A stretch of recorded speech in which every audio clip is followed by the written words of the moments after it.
نحمده ونصلي على رسوله الكريم اما بعد فاعوذ بالله من الشيطان الرجيم براءة من الله ورسوله إلى الذين عاهدتم من المشركين فسيحوا في الأرض 4 أشهر واعلموا أنكم غير معجز الله وأن الله مخزي الكافرين صدق الله العظيم رب اشرح لي صدري ويسر لي امري واحلل عقدة من لساني يفقهوا قولي اللهم ربنا الهمنا رشدنا واعذنا من شرور انفسنا اللهم ارنا الحق حقا وارزقنا اتباعه وارنا الباطل باطلا وارزقنا اجتنابه اللهم طهر قلوبنا من النفاق واعمالنا من الرياء آمین یا رب العالمین۔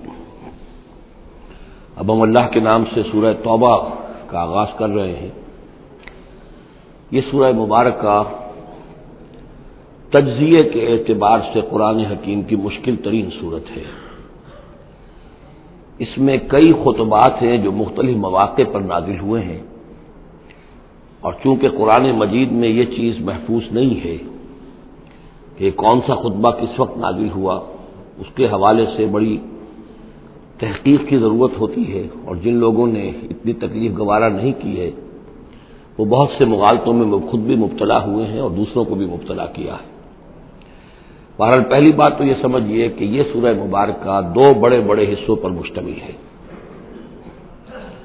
پہلا حصہ پہلے 5 رکوعوں پر مشتمل ہے اور دوسرا حصہ 11 رکوعوں پر مشتمل ہے۔ فلسفہ دین اور فلسفہ رسالت کے اعتبار سے ان دونوں حصوں کے مابین فرق یہ ہے کہ نبی اکرم صلی اللہ علیہ وسلم کی بعثت ہوئی تھی، براہ راست بعثت جن میں سے آپ خود تھے، یہ بعثت خصوصی ہے، بعثت خاصہ ہے کہ جو مشرکین عرب کی طرف ہے، بنی اسماعیل کی طرف ہے۔ ایک آپ کی بعثت عمومی ہے پوری نوع انسانی کی طرف، آپ 2 بعثتوں کے ساتھ مبعوث فرمائے گئے۔ آپ کی جو بعثت خصوصی ہے الی اہل العرب، بنی اسماعیل، مشرکین عرب، چونکہ آپ انہی میں سے تھے اور انہی کی زبان میں آپ نے آخری اتمام حجت کر دیا، لہذا ان کے ضمن میں اللہ تعالیٰ کا جو قدیم قانون ہے رسولوں کے بارے میں کہ اگر کوئی قوم جس کی طرف رسول بھیجا جائے اور وہ اتمام حجت کر دے اور پھر بھی وہ قوم تسلیم نہ کرے تو اس قوم کو ہلاک کر دیا جاتا تھا، عذاب استیصال۔ تو اس قوم کے حق میں تو یہ آخری فیصلہ جو ہے اللہ تعالیٰ کا اسی قانون کے تحت نافذ ہوا۔ اس آخری فیصلے کا جو معاملہ ہے وہ ہے جو پہلے 5 رکوعوں میں آیا ہے۔ یہ حضور صلی اللہ علیہ وسلم کی بعثت خصوصی سے متعلق ہے اہل عرب کی طرف۔ البتہ چونکہ آپ کی بعثت عمومی ہے پوری نوع انسانی کے لیے، آپ نے جزیرہ نما عرب میں دین کو غالب کر دیا، قائم کر دیا۔ بعثت خصوصی کا تو گویا کہ آخری مقصد آخری درجے میں مکمل ہو گیا، لیکن یہ بعثت عمومی کے کام کا آپ نے آغاز فرمایا ہے صلح حدیبیہ کے بعد۔ آپ نے 7 ہجری تک کوئی مبلغ، کوئی داعی کہیں باہر نہیں بھیجا، جب تک کہ جزیرہ نما عرب میں اس حد تک کامیابی نہیں ہو گئی کہ قریش نے آپ کو تسلیم کر لیا اور آپ کے ساتھ صلح کی، تو جس کو کہ اللہ تعالیٰ نے انا فتحنا لک فتحا مبینا قرار دیا ہے، اس وقت تک آپ نے اپنی پوری توجہ، آپ نے پورا وقت، آپ نے ساری صلاحیتیں، اپنی قوتیں مرکوز رکھی ہیں جزیرہ نما عرب کے اندر۔ البتہ جب اس حد تک کام پورا ہو گیا سن 7 میں، سن 6 میں صلح حدیبیہ ہوئی ہے، تو اس کے بعد آپ نے نامہ بر بھیجے، اپنے خطوط بھیجے، قیصر کے نام بھیجا، کسریٰ کے نام بھیجا، مقوقس کے نام بھیجا، نجاشی بھی اب جو اس وقت تھا، وہ نجاشی جو ایمان لائے تھے فوت ہو چکے تھے، ان کی تو غائبانہ نماز جنازہ بھی حضور نے پڑھائی تھی۔ اب جو نجاشی تھے وہ مسلمان نہیں تھے، ان کے پاس بھی خط گیا۔ ان خطوط کے نتیجے میں سلطنت روما سے ایک ٹکراؤ شروع ہو گیا، غزوہ موتا ہوا اور اس کے بعد غزوہ تبوک۔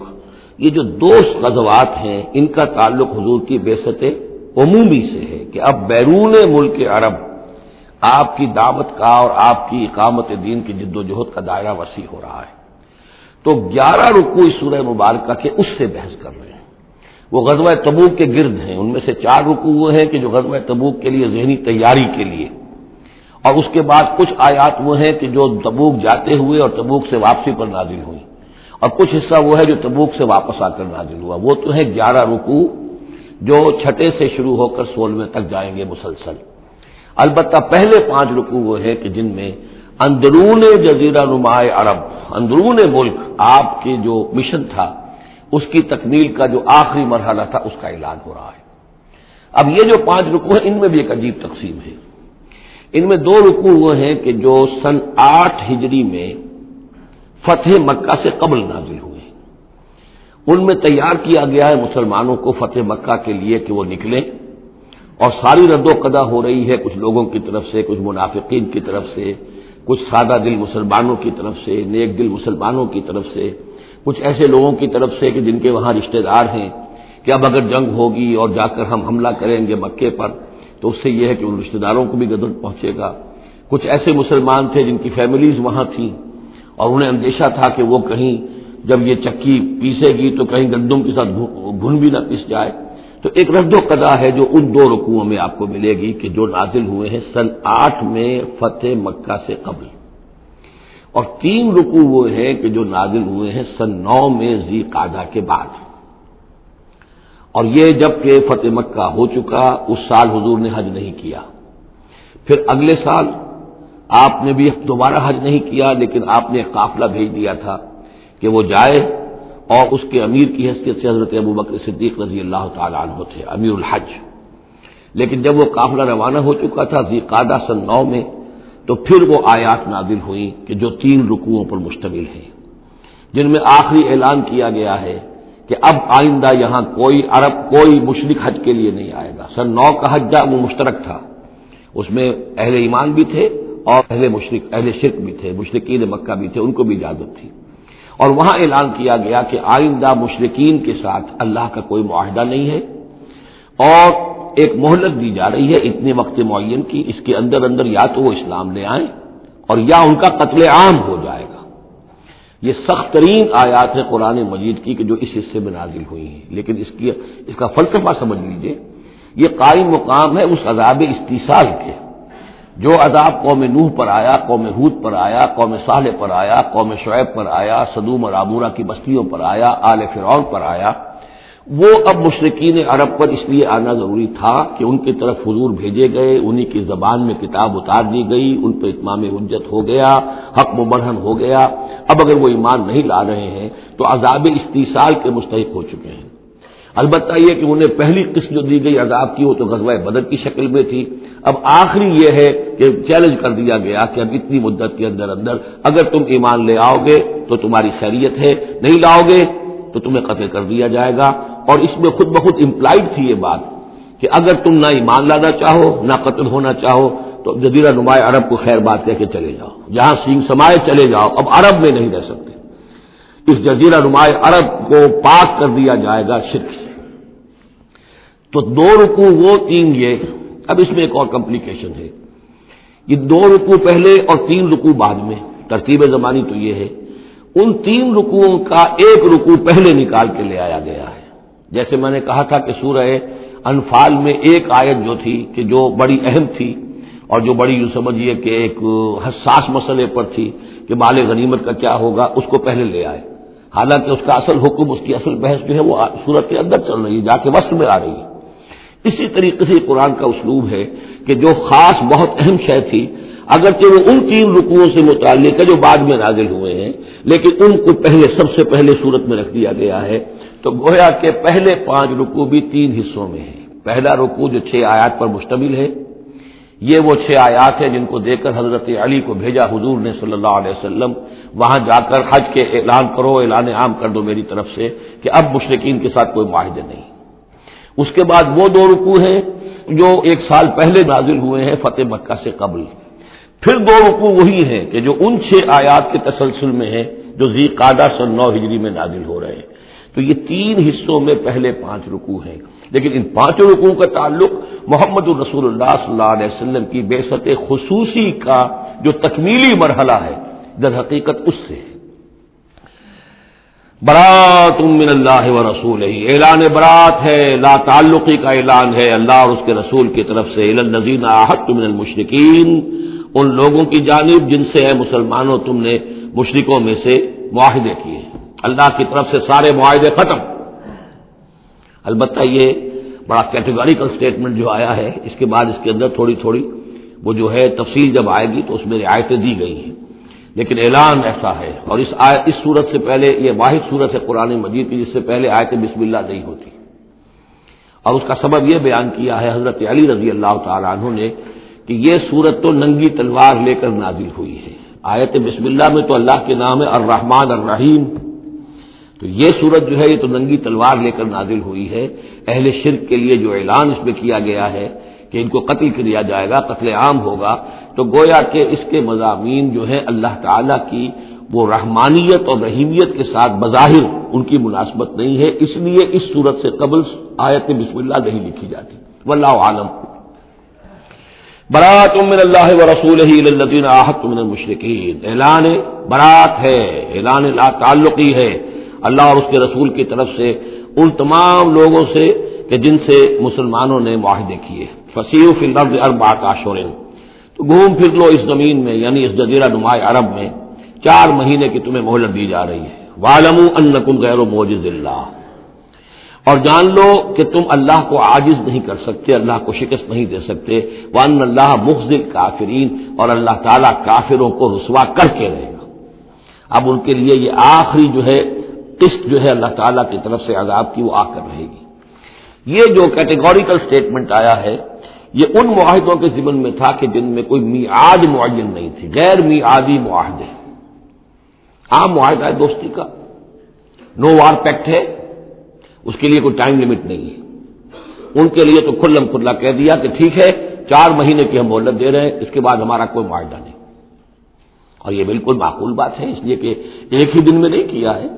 وہ بات بھی ہو گئی کہ معاہدہ پہلے جو ہے ان کی طرف پھینک دیا گیا، فامبز علیہم علی سوا اعلان کیا جا رہا ہے، اور پھر ایک دن میں اقدام بھی نہیں ہو رہا، 4 مہینے دیے جا رہے ہیں۔ تو یہ ہے معاملہ ان کا جو معاہدے غیر میعادی تھے جن میں کوئی مدت معین نہیں تھی۔ وَأَذَانٌ مِّنَ اللَّهِ وَرَسُولِهِ إِلَى النَّاسِ يَوْمَ الْحَجِّ الْأَكْبَرِ، اور اعلان عام ہے اللہ اور اس کے رسول کی طرف سے لوگوں کی جانب حج اکبر کے دن، یوم الحج الاکبر، بڑے حج کے دن۔ بڑے حج سے مراد حج ہے، یہ ہمارے ہاں جو عام خیال ہے کہ جمعے کو حج ہو تو حج اکبر ہے، یہ بغیر کسی بنیاد کے ہے۔ اصل میں عمرہ جو ہے وہ حج اصغر ہے، اور جو حج ہے وہ حج اکبر ہے۔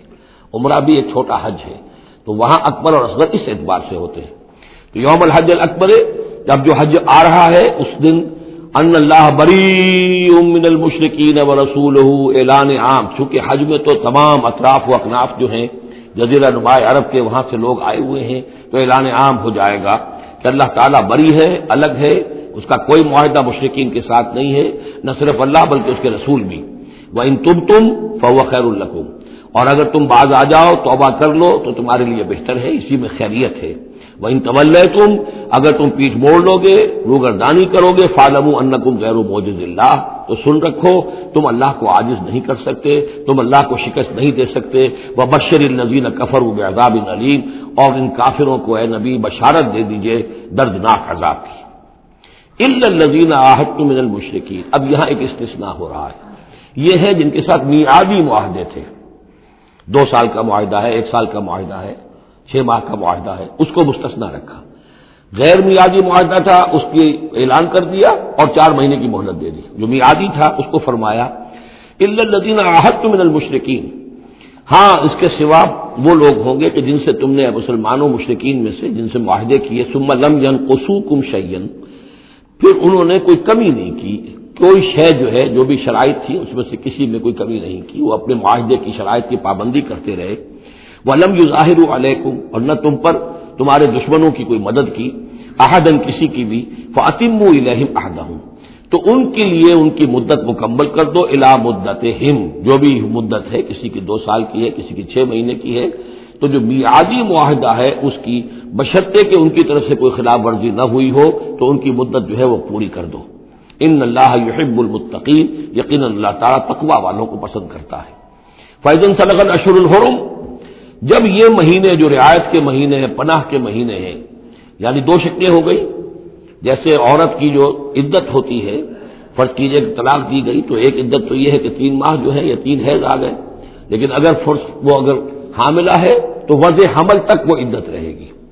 اسی طریقے سے جن لوگوں کا کوئی میعاد مقرر نہیں تھی ان کے لیے 4 مہینے مقرر کر کے اور ان کے معاہدوں کا اعلان کر دیا۔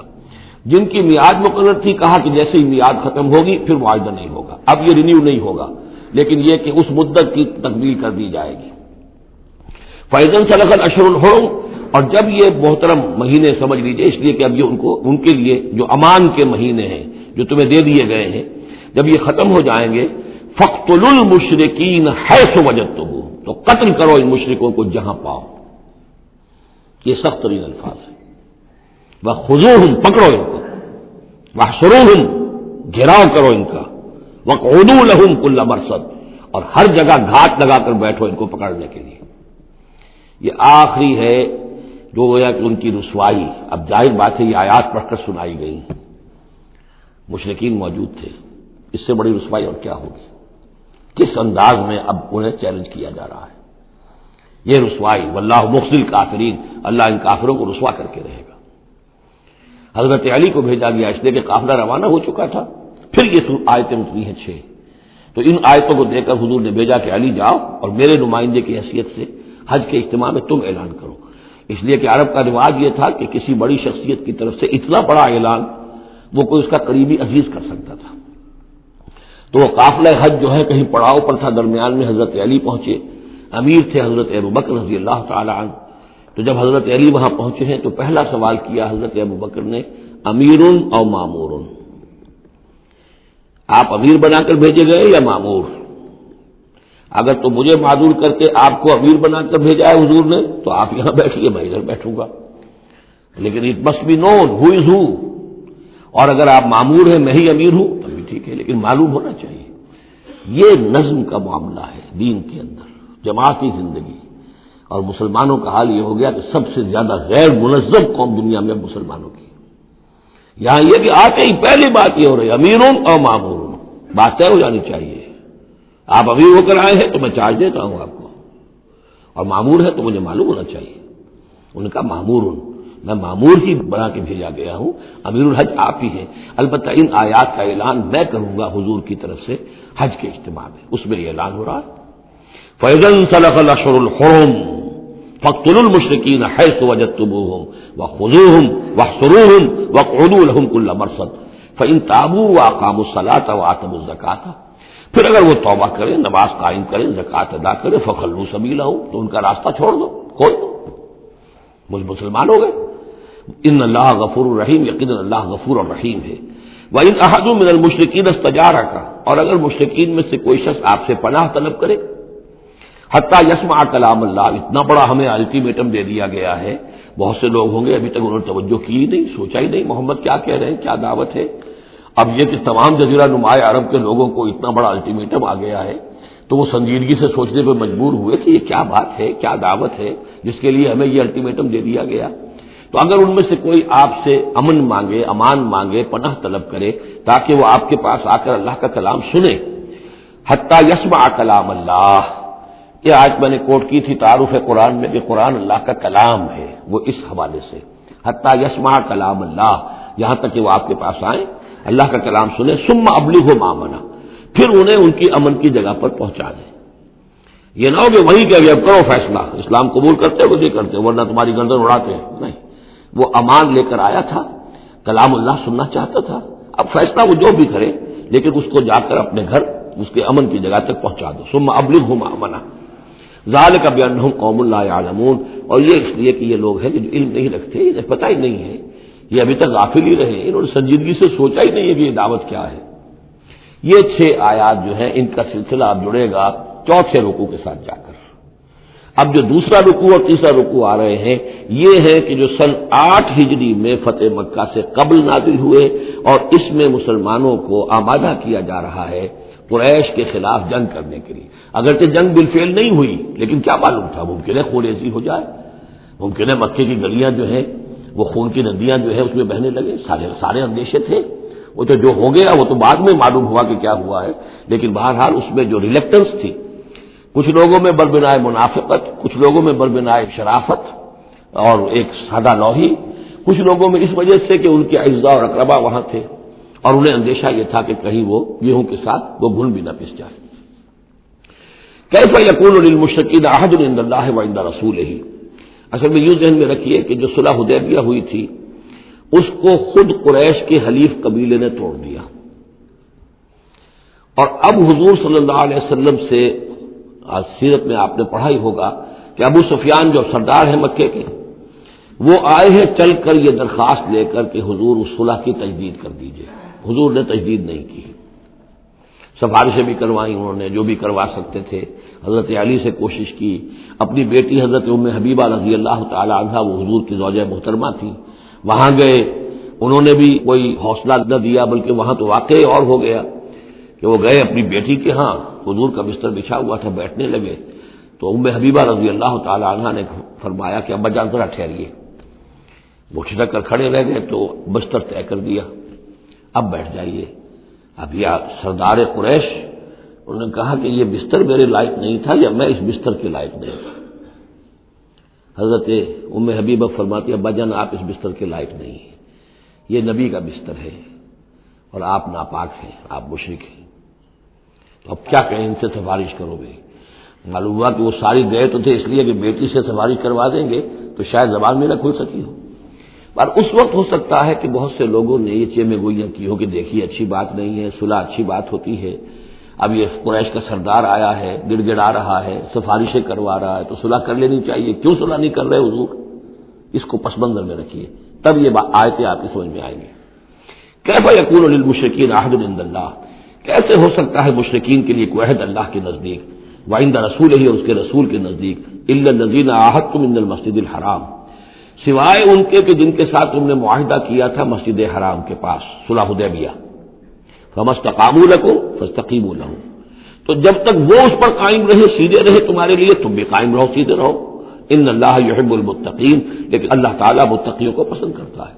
یعنی جب تک انہوں نے نہیں توڑا تھا معاہدہ، ہم نے بھی پیروی کی، ہم نے اس کی پوری جو ہے پوری پابندی کی، لیکن یہ کہ اب جب کہ ان کی طرف سے یہ توڑا جا چکا ہے تو اب کوئی دباؤ نہیں ہے، کوئی اخلاقی اصول نہیں ہے کہ لازماً معاہدے کی تجدید کی جائے، اب صورتحال کو دیکھنا ہے۔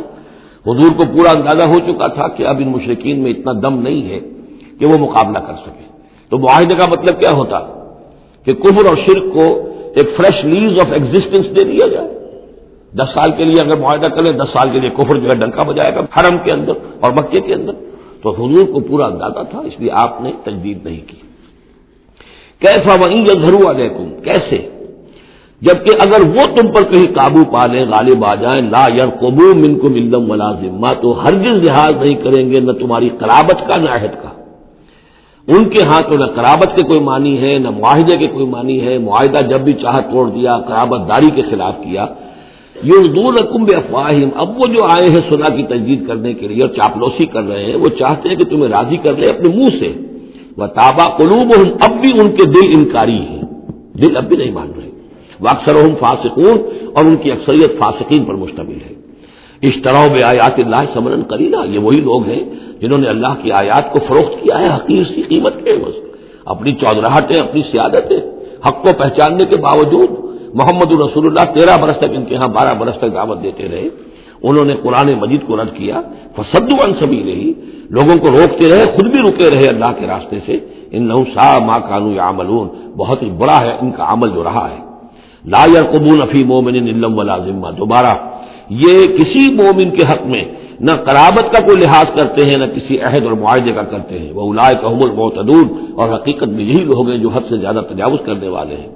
فإن تابوا وأقاموا الصلاة وآتوا الزکاة، پھر بھی اللہ نے راستہ کھلا رکھا ہوا ہے، اب بھی کھلی بات ہے کہ اگر وہ توبہ کرے اور نماز قائم کرے اور زکوٰۃ دے، فإخوانکم فی الدین، تو وہ تمہارے دینی بھائی ہیں۔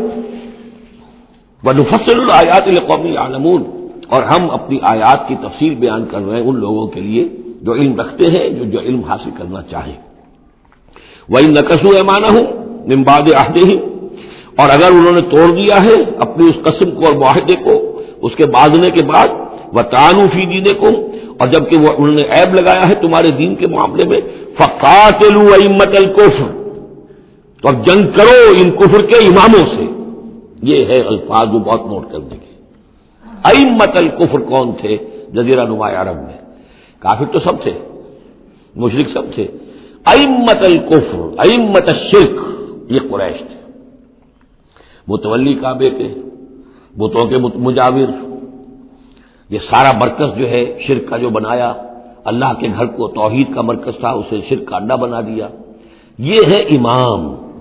جب تک ان کو شکست نہ دی جائے تو ظاہر بات ہے کہ جزیرہ نما عرب پر دین کے غلبے کا تصور نہیں ہے۔ چاہے وہاں کوئی فارمل حکومت نہیں تھی، کوئی سلطنت نہیں تھی، کوئی ریاست نہیں تھی، کوئی جو ہے فارمل دارالخلافہ نہیں تھا، لیکن معنوی اعتبار سے یہ ام القری، یہ مرکزی بستی ہے، یہ ہے اس پورے جزیرہ نما عرب کا صدر مقام ایک اعتبار سے۔ اور یہاں کے جو لوگ ہیں ائمۃ الکفر، ان کے ساتھ جنگ کرو۔ فقاتلوا ائمۃ الکفر، تو قتال کرو ان کفر کے اماموں سے۔ انہم لا ایمان لہم، ان کی کسی قسم کا کوئی پاس نہیں، ان کی کوئی قسمیں نہیں ہیں، کوئی اعتبار نہیں۔ لعلہم ینتہون، شاید کہ وہ باز آ جائیں، یعنی سختی سے شاید باز آ جائیں۔ اے مسلمانوں، نرمی کے ساتھ وہ باز آنے والے نہیں۔ الا تقاتلون قوما نکثوا ایمانہم، کیا ہو گیا تمہیں؟ تم جنگ نہیں کرنا چاہتے ایسی قوم سے جنہوں نے اپنے عہد کو توڑا؟ معاہدہ انہوں نے توڑا ہے، مسلمانوں نے تو نہیں توڑا، نہ مسلمانوں کے حلیف قبیلے نے توڑا، انہوں نے وعدہ جو کیا تھا اس کو توڑا ہے۔ تو کیا ہو گیا تمہیں؟ شرافت کی وجہ سے یا بزدلی کی وجہ سے یا منافقت کی وجہ سے یا اور کسی سبب سے تم ان سے جنگ نہیں کرنا چاہتے؟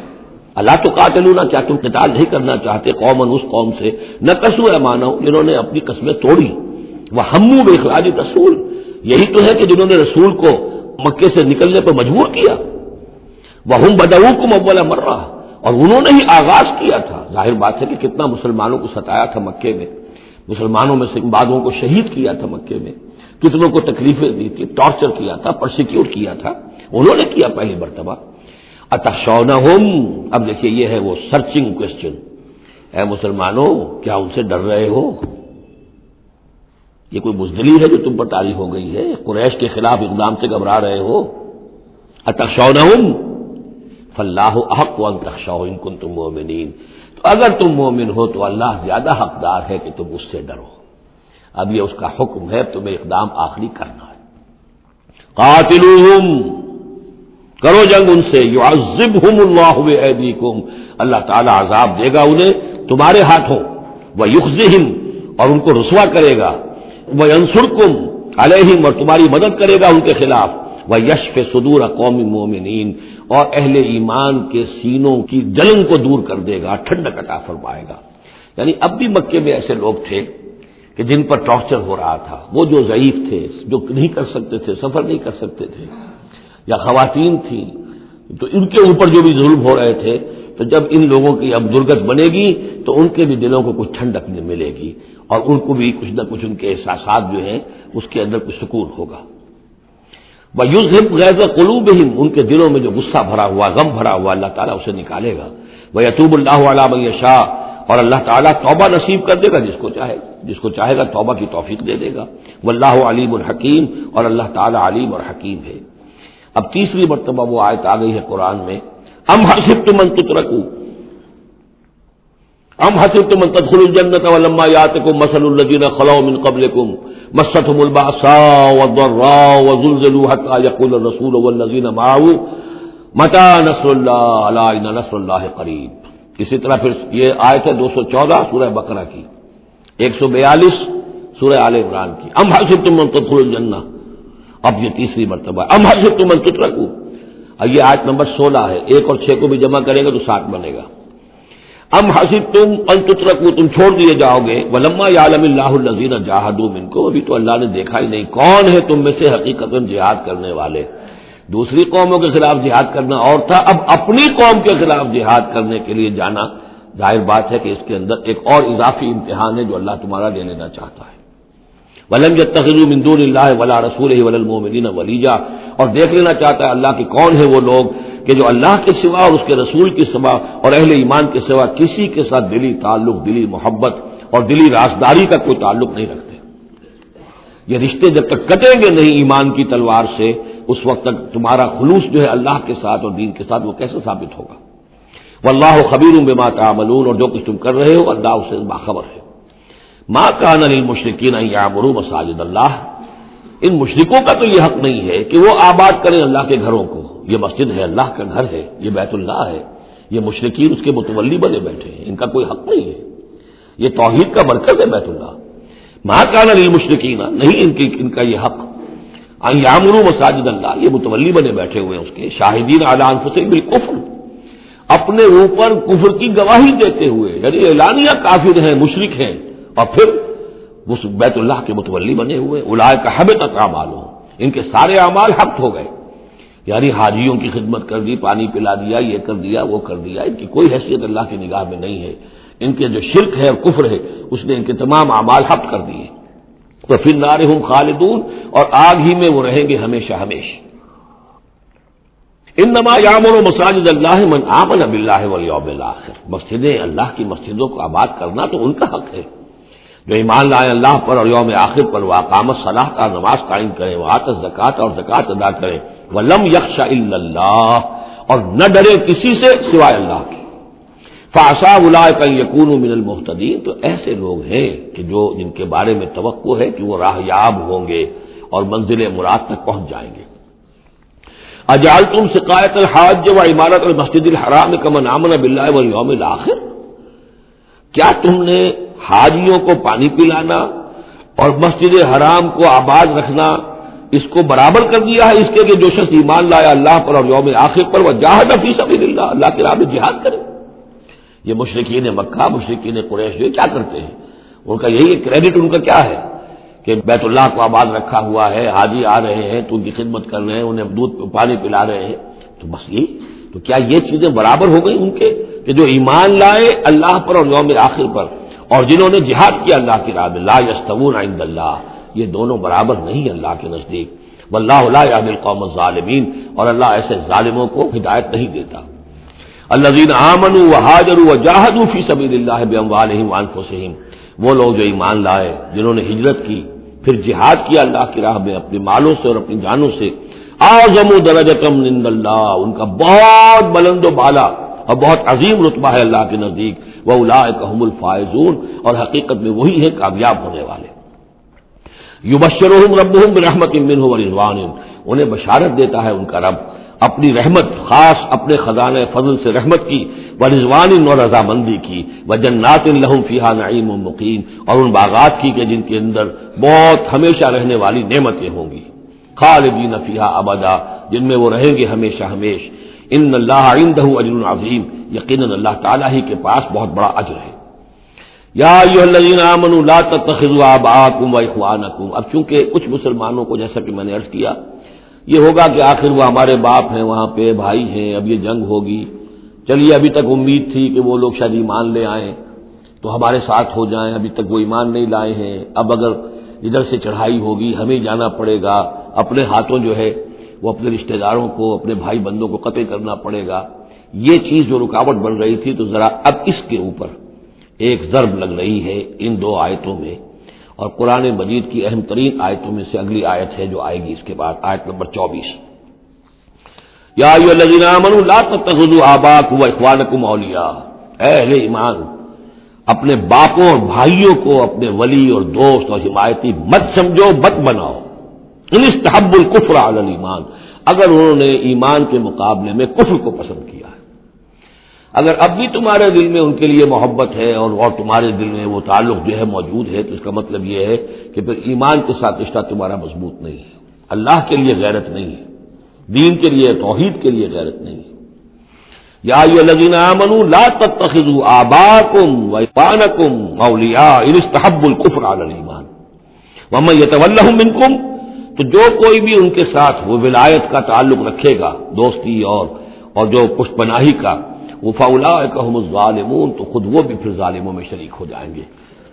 اب وہ آیت آ رہی ہے، خاصی طویل آیت ہے اور یہ بہت ہی اہم آیت ہے۔ قل، اے نبی ان سے کہہ دیجئے، ان کان آباؤکم وابناؤکم واخوانکم وازواجکم وعشیرتکم واموال اقترفتموها وتجارة تخشون كسادها ومساكن ترضونها احب الیکم من اللہ ورسولہ وجہاد فی سبیلہ فتربصوا حتی یاتی اللہ بامرہ واللہ لا یہدی القوم الفاسقین۔ اے نبی ان سے کہہ دیجئے اگر ہو تمہیں تمہارے باپ اور تمہارے بیٹے اور تمہارے بھائی اور تمہاری بیویاں یا بیویوں کے لیے شوہر اور تمہاری برادری رشتہ دار اور وہ مال جو تم نے بہت محنت سے کمائے ہیں جمع کیے ہیں، وہ تجارت جس کے مندے کا تمہیں خطرہ رہتا ہے، ڈرتے رہتے ہو، اور وہ حویلیاں اور وہ محل جو تم نے بنائے ہیں تمہیں بہت پسند ہیں، مساکن ترضونھا، اگر یہ 8 چیزیں محبوب تر ہیں، احب الیکم، ان 8 کی محبت زیادہ ہے تمہارے دلوں میں، من اللہ ورسولہ وجہاد فی سبیلہ، اللہ کی محبت، رسول کی محبت، اللہ کی راہ میں جہاد کی محبت، اگر یہ 3 محبتیں کم ہیں وہ زیادہ ہیں، فتربصوا، تو جاؤ انتظار کرو، دفع ہو جاؤ، فتربصوا، جاؤ انتظار کرو، حتی یاتی اللہ بامرہ، یہاں تک کہ اللہ اپنا فیصلہ سنا دے، واللہ لا یہدی القوم الفاسقین، اللہ ایسے فاسقوں کو راہیاب نہیں کرتا۔ بہت سخت آیت ہے، بہت اہم آیت ہے، بڑی کیٹیگوریکل ہے۔ ہر شخص اپنے باطن میں ایک ترازو نصب کرے، اپنے باطن میں، کسی اور کو نہ ناپیے تولیے، یہ اپنے آپ کو تولیے، بل الانسان علی نفسہ بصیرہ، انسان اپنے آپ سے خوب واقف ہے۔ ایک میں ڈالیے پلڑے کے اندر یہ 8 محبتیں، باپوں کی محبت، بیٹوں کی، بھائیوں کی، بیویوں کی یا شوہروں کی، اسپاؤسز کی، یا اس کے بعد رشتہ داروں کی، اور 3 شکلیں ہیں مال کی، وہ مال جو جمع کیا ہے، اور وہ تجارت جو بڑی محنت سے جمائی ہے، اس کا مندے کا اندیشہ رہتا ہے، اور وہ گھر بنائے ہیں، محل بنائے ہیں، کوٹھیاں بنائی ہیں، ولاز بنائے ہیں، بڑے ان کو سجایا ہے، ڈیکوریٹ کیا ہے۔ اگر ان 8 چیزوں کی محبت تمہارے دل میں زیادہ ہے، اللہ کی محبت، اس کے رسول کی محبت، اللہ کی راہ میں جہاد کی محبت سے، یہاں یہ تیسری چیز ہے کانکریٹ۔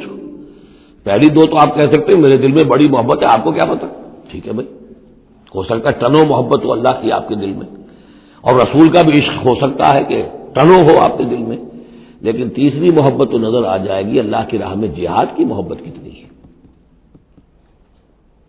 اگر یہ 3 محبتیں ہلکی ہیں، وہ پڑنا بھاری ہے، فتربصوا حتی یاتی اللہ بامرہ، تو جاؤ انتظار کرو یہاں تک کہ اللہ اپنا فیصلہ سنا دے، اور اللہ ایسے فاسقوں کو، ایسے ناہنجاروں کو، ایسے سرکشوں کو اللہ تعالی ہدایت نہیں دیتا۔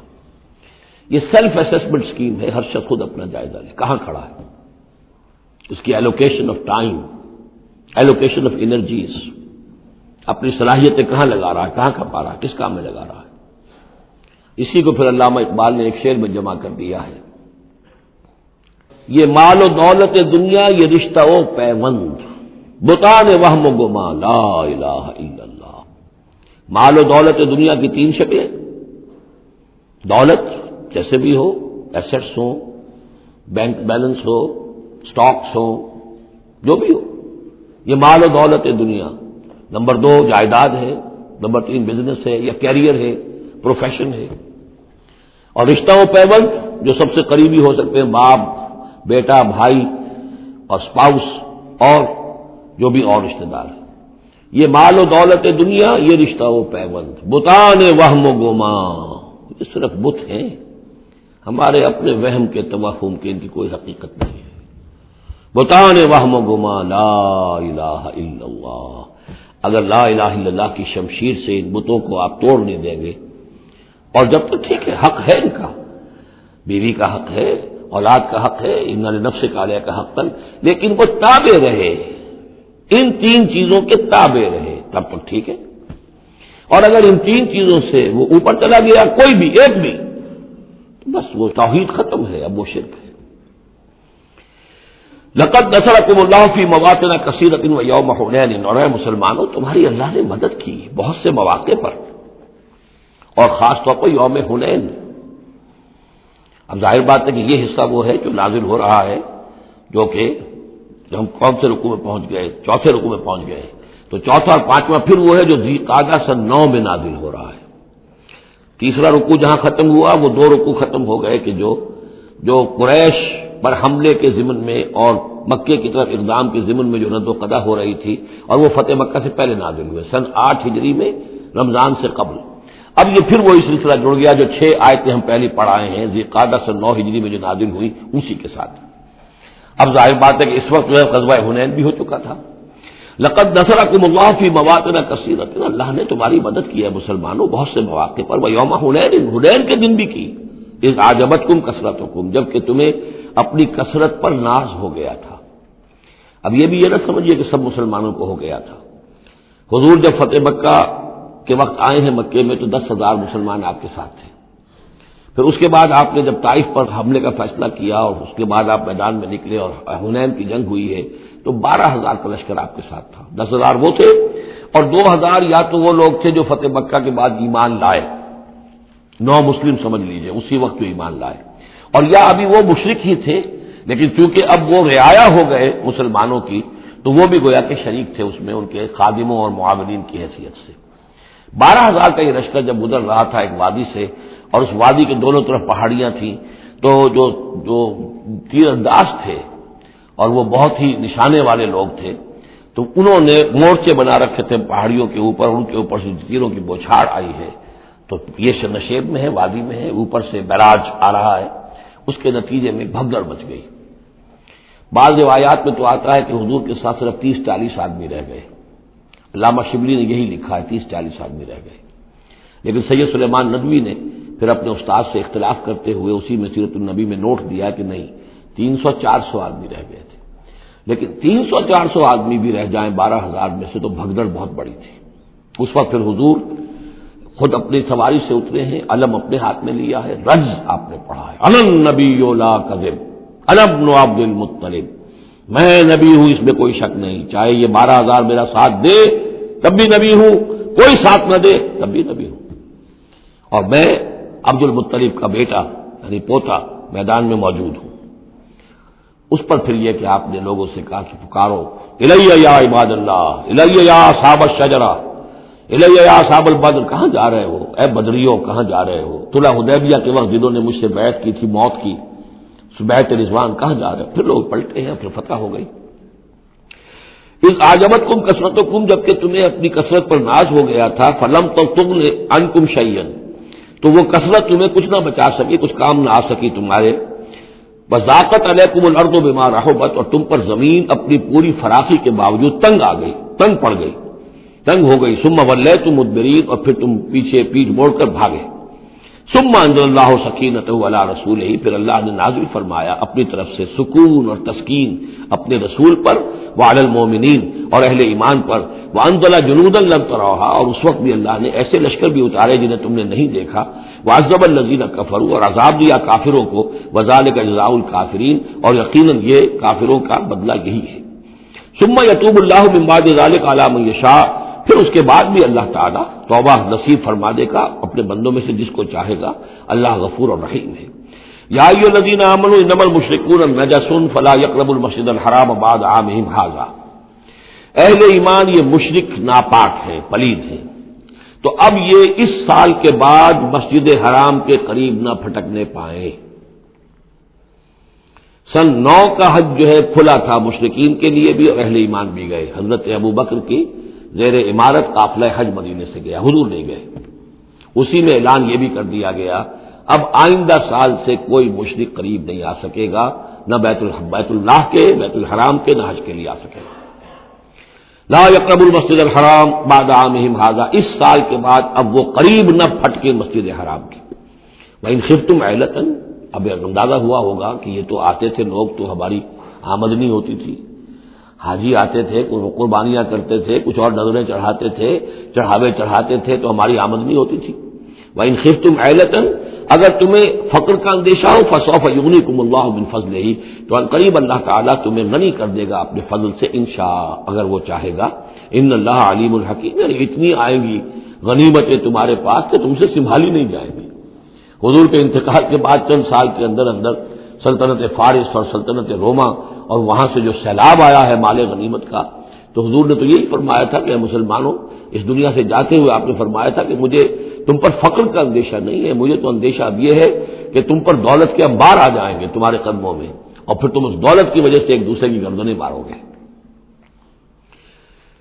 ان اللہ علیم الحکیم قاتل الذین لا یؤمنون باللہ ولا بالیوم الآخر ولا یحرمون ما حرم اللہ ورسولہ ولا یدینون دین الحق من الذین اوتوا الکتاب حتی یعطوا الجزیۃ عن ید وہم صاغرون۔ یہ آیت بھی فلسفہ دین کے اعتبار سے بہت اہم ہے۔ جنگ کرو ان لوگوں سے جو نہ ایمان رکھتے ہیں اللہ پر نہ یوم آخر پر، جو حرام نہیں ٹھہراتے جس کو اللہ اور اس کے رسول نے حرام ٹھہرایا، اور نہ قبول کرتے ہیں دین حق کی تابع داری من الذین اوتوا الکتاب، ان لوگوں میں سے کہ جن کو کتاب دی گئی تھی، حتی یعطوا الجزیۃ عن ید وہم صاغرون، یہاں تک کہ وہ اپنے ہاتھ سے جزیہ پیش کریں اور چھوٹے ہو جائیں، نیچے رہے، تابع ہو جائیں۔ یہ فرق ہے جو کیا گیا ہے۔ مشرکین عرب کے لیے تو کوئی آپشن نہیں تھا، یا ایمان لاؤ یا گردن مار دی جائے گی، اس لیے کہ ان میں سے تھے حضور صلی اللہ علیہ وسلم، ان پر اتمام حجت بدرجہ آخر ہو گیا۔ لیکن یہ کہ باقی لوگوں کے لیے، نصارہ اور یہود کے لیے بھی اسی کتاب بقیہ پوری نوع انسانی ہے، تمام انسان، پھر فارس کے لوگ تھے یا ہندوستان کے لوگ تھے یا اور تھے، ان سب کے لیے قانون یہی رہا ہے۔ کسی کے لیے یہ چیلنج نہیں ہے کہ تم یا ایمان لاؤ یا قتل کر دیے جاؤ گے، اس کے بعد کسی کے لیے نہیں۔ یہ خاص وقت تھا اس قوم کے لیے اس عذاب کا کہ جس قوم نے ایک رسول کی دعوت کو رد کیا تھا۔ اب اس کے بعد کوئی رسول ہے بھی نہیں، موجود نہیں ہے، بنفس نفیس تو موجود نہیں ہے، معنوی طور پر ہے، وہ واقعتاً جو ہے مادی طور پر تو نہیں ہے۔ اس حوالے سے اب بقیہ پوری نوع انسانی کا معاملہ کیا ہے؟ ان کے سامنے یہ ہے کہ قتال ان سے بھی کیا جائے گا، جنگ ان سے بھی کی جائے گی، یہاں تک کہ وہ تابع ہو جائیں، اللہ کے دین کی بالادستی کو قبول کر لیں، لیکن اس کے نیچے وہ یہودی رہیں، وہ مجوسی رہیں، وہ ہندو رہیں، وہ سکھ رہیں، وہ پارسی رہیں، وہ جو بھی چاہے رہیں، انڈیویجول کو کسی کو اسلام لانے پہ مجبور نہیں کیا جائے گا، اور یہ نہیں ہوگا کہ گردن اڑا دی جائے گی یا اسلام لاؤ۔ وہ معاملہ تھا مشرکین عرب کے لیے۔ یہ جو زمین و آسمان کا فرق، اس کو اچھی طرح سمجھ لیجئے۔ یہی وجہ ہے کہ پھر جب دور صحابہ میں اور دور خلافت راشدہ میں فوجیں نکلی ہیں صحابہ کی، تو 3 آپشنز دیتے تھے وہ، ایمان لے آؤ تم ہمارے برابر کے ہو جاؤ گے، تمہارے حقوق ہمارے حقوق برابر، ہم یہ بھی نہیں کہیں گے ہم سینئر ہیں تم جونیئر ہو، تمہارے حق کم ہو، برابر، بالکل برابر۔ اگر ایمان نہیں لاتے تابع داری اختیار کرو، جزیہ دو، اور اسلامی ریاست کی بالادستی قبول کرو، پھر تم یہودی رہو، مجوسی رہو، عیسائی رہو، نصرانی رہو، جو چاہو رہو، ہندو رہو، بدھ مت کے رہو، جو چاہو رہو۔ اگر یہ بھی نہیں گوارا، گویا کہ تم باطل کے نظام کو قائم رکھنا چاہتے ہو، تو پھر تیسرا آلٹرنیٹو تلوار آئے گی میرے اور ہمارے تمہارے درمیان فیصلہ کرے گی، آ جاؤ میدان جنگ میں۔ 3 آپشنز ان کے لیے، مشرکین عرب کے لیے بھی 3 آپشن بن گئے تھے 2 ہی، یا ایمان لاؤ یا قتل کر دیے جاؤ گے۔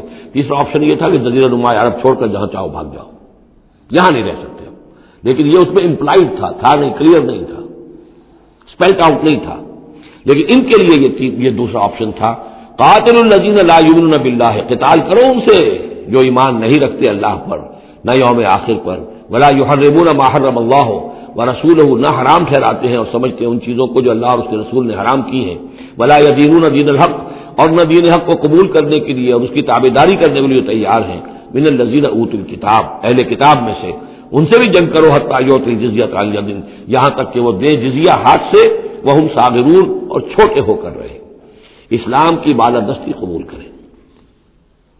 وقالت الیہود عزیر ابن اللہ، اور یہودیوں نے یہ اعتقاد گھڑ لیا تھا کہ عزیر اللہ کے بیٹے ہیں۔ وقالت النصارى المسیح ابن اللہ، اور نصارہ نے یہ عقیدہ گھڑ لیا کہ مسیح اللہ کے بیٹے ہیں۔ ذالک قولہم بافواہہم، یہ ان کے منہ سے باتیں ہیں جو نکلی ہیں، ان کی کوئی حقیقت نہیں ہے۔ یضاہئون قول الذین کفروا من قبل، یہ ریس کر رہے ہیں، نقل کر رہے ہیں ان لوگوں کی باتوں کی کہ جو ان سے پہلے جنہوں نے کفر کیا تھا۔ یہ میں اشارہ کر چکا تھا کہ متھرائزم یہ ایک مطلب تھا پرانا، اور خاص طور پر مصر اس کا بہت بڑا مرکز تھا۔ تو جب یہ سینٹ پال نے جب تبلیغ شروع کی ہے عیسائیت کی، اور وہ وہاں سے پھر بات جو ہے آگے بڑھی ہے، اور جینٹائلز کے اندر بھی تبلیغ اس نے شروع کی، تو اس نے پھر اپنے مذہب میں ایسے اعتقادات شامل کر لیے کہ یہ جو دوسرے مذہب کے لوگ ہیں وہ آسانی سے ہمارے اس مذہب میں عیسائیت میں آ جائیں۔ تو جو تثلیث مصر میں پہلے سے موجود تھی، اسی تثلیث کے نام بدل دیے۔ مصر میں تثلیث تھی God the father, Horus the son of God, and Isis the God mother. تو اللہ خدا اور ایک خدا کی ماں وہ جو آئسس دیوی یعنی اور خدا کا بیٹا. تو اللہ اور عیسیٰ اور مریم یہ پہلی تصویر تھی ابتدائی کی جو بنی ہے. God the father, Horus the son of God and Isis the God mother. تو انہوں نے ان کی نقالی کی ہے, اس نقالی میں انہوں نے یہ تصویر ایجاد کر دی ہے. قاتلہم اللہ انا یوفکون, اللہ تعالیٰ انہیں قتل کرے, ہلاک کرے. یہ کہاں سے بچلائے گئے ہیں؟ اتخذوا احبارهم ورهبانهم اربابا من دون اللہ. دوسری جو سب سے بڑی گمراہی ہوئی عیسائیوں میں وہ یہ ہے کہ انہوں نے اپنے احبار اور رہبان کو بھی رب بنا لیا اللہ کے سوا. اب یہ جو ہے اس پر اعتراض کیا تھا, اعتراض نہیں سوال کیا تھا حضرت علی ابن حاتم نے, جو مشہور ہیں حاتم طائی, بہت بڑے جو سخی تھے. وہ تو خیر فوت ہو چکے تھے حضور کی بعثت سے قبل, اور وہ عیسائی تھے. ان کے بیٹے تھے یہ علی ابن حاتم, یہ ایمان لے آئے. لیکن ایک روز انہوں نے حضور سے پھر یہ کہا کہ حضور یہ بات کچھ سمجھ میں نہیں آئی, قرآن کہتا ہے کہ ہم نے بحیثیت عیسائی اپنے احبار اور رہبان کو اپنا خدا بنا لیا, ارباب بنا لیا. تو ایسی بات تو نہیں ہے, تو اس کا مفہوم کیا ہے؟ تو آپ نے فرمایا کیا یہ صحیح نہیں ہے کہ جس شے کو وہ حلال کہہ دے تم حلال مان لیتے ہو, جس شے کو وہ حرام کہہ دے تم حرام مان لیتے ہو؟ کہ جی یہ تو ہے, تو یہی تو خدا بنا مان لینا ہے. یعنی قانون سازی کا حق اللہ کو حاصل ہے. یہاں پوپ صاحب کو پورا اختیار ہے, جو چاہے فیصلہ کر دے. تو 2000 سال تک تو حضرت مسیح کو سولی دینے کا الزام یہودیوں پر رہا. اب آ کر اچانک انہوں نے ایک ڈیکری, ایک فرمان کے ذریعے سے بری کر دیا. تاریخ کو بدل دیں, حرام کو حلال کر دیں, حلال کو حرام کر دیں. یہی ہمارے ہاں بھی ایک پوپ ہوتے ہیں. یہ جو ہمارے اسماعیلی ہیں ان کا جو امام حاضر ہے وہ معصوم ہے, اور وہ جس چیز کو چاہے حلال کر دے, جس چیز کو چاہے حرام کر دے. انہوں نے بھی شریعت ساقط کی ہوئی ہے, اسماعیلیوں پر شریعت نہیں ہے. ایک اسماعیلی وہ ہے جو ہنزا وغیرہ میں رہتے ہیں, ان کے ہاں شریعت ہے. یہ پرانے اسماعیلی ہیں کہ جو باہر سے آ کر یہاں پر آباد ہوئے تھے. ایک یہ گجرات کے علاقے میں آ کر جب اسماعیلیوں نے اپنی تبلیغ کی ہے تو انہوں نے وہی کیا جو سینٹ پال نے کیا تھا, شریعت ساقط کر دی. اور جو ہندوؤں کا عقیدہ تھا اس کے اندر 9 اوتار تھے, 9 اوتار آ چکے ہیں دنیا میں اللہ کے. ان کا کہ حضرت علی 10ویں اوتار ہیں, دشم اوتار. وہ دشم اوتار ان کے عقیدے میں شامل ہو گیا, اور جو ان کا امام حاضر ہے اسے پورا اختیار حاصل ہے. شریعت کی جس چیز کو چاہے منسوخ کر دے, جو چیز چاہے حرام قرار دے دے, جو چیز چاہے حلال قرار دے دے. یہ ہے دین. تو اتخذوا احبارهم ورهبانهم, تو یہ تو گویا کہ خدا ہی بنا لیا, یہ اختیار تو خدا ہی ہے. ارباب من دون اللہ, انہوں نے اللہ کے سوا ان کو بھی رب بنا لیا ہے. والمسیح ابن مریم, اور مسیح ابن مریم کو تو پوچھتے ہیں.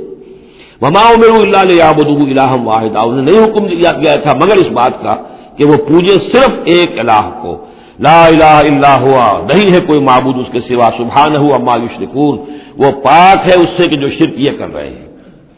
یریدون ان یطفئوا نور اللہ بافواہہم, یہ چاہتے ہیں کہ اللہ کے نور کو بجھا دیں اپنے منہ کی پھونکوں سے.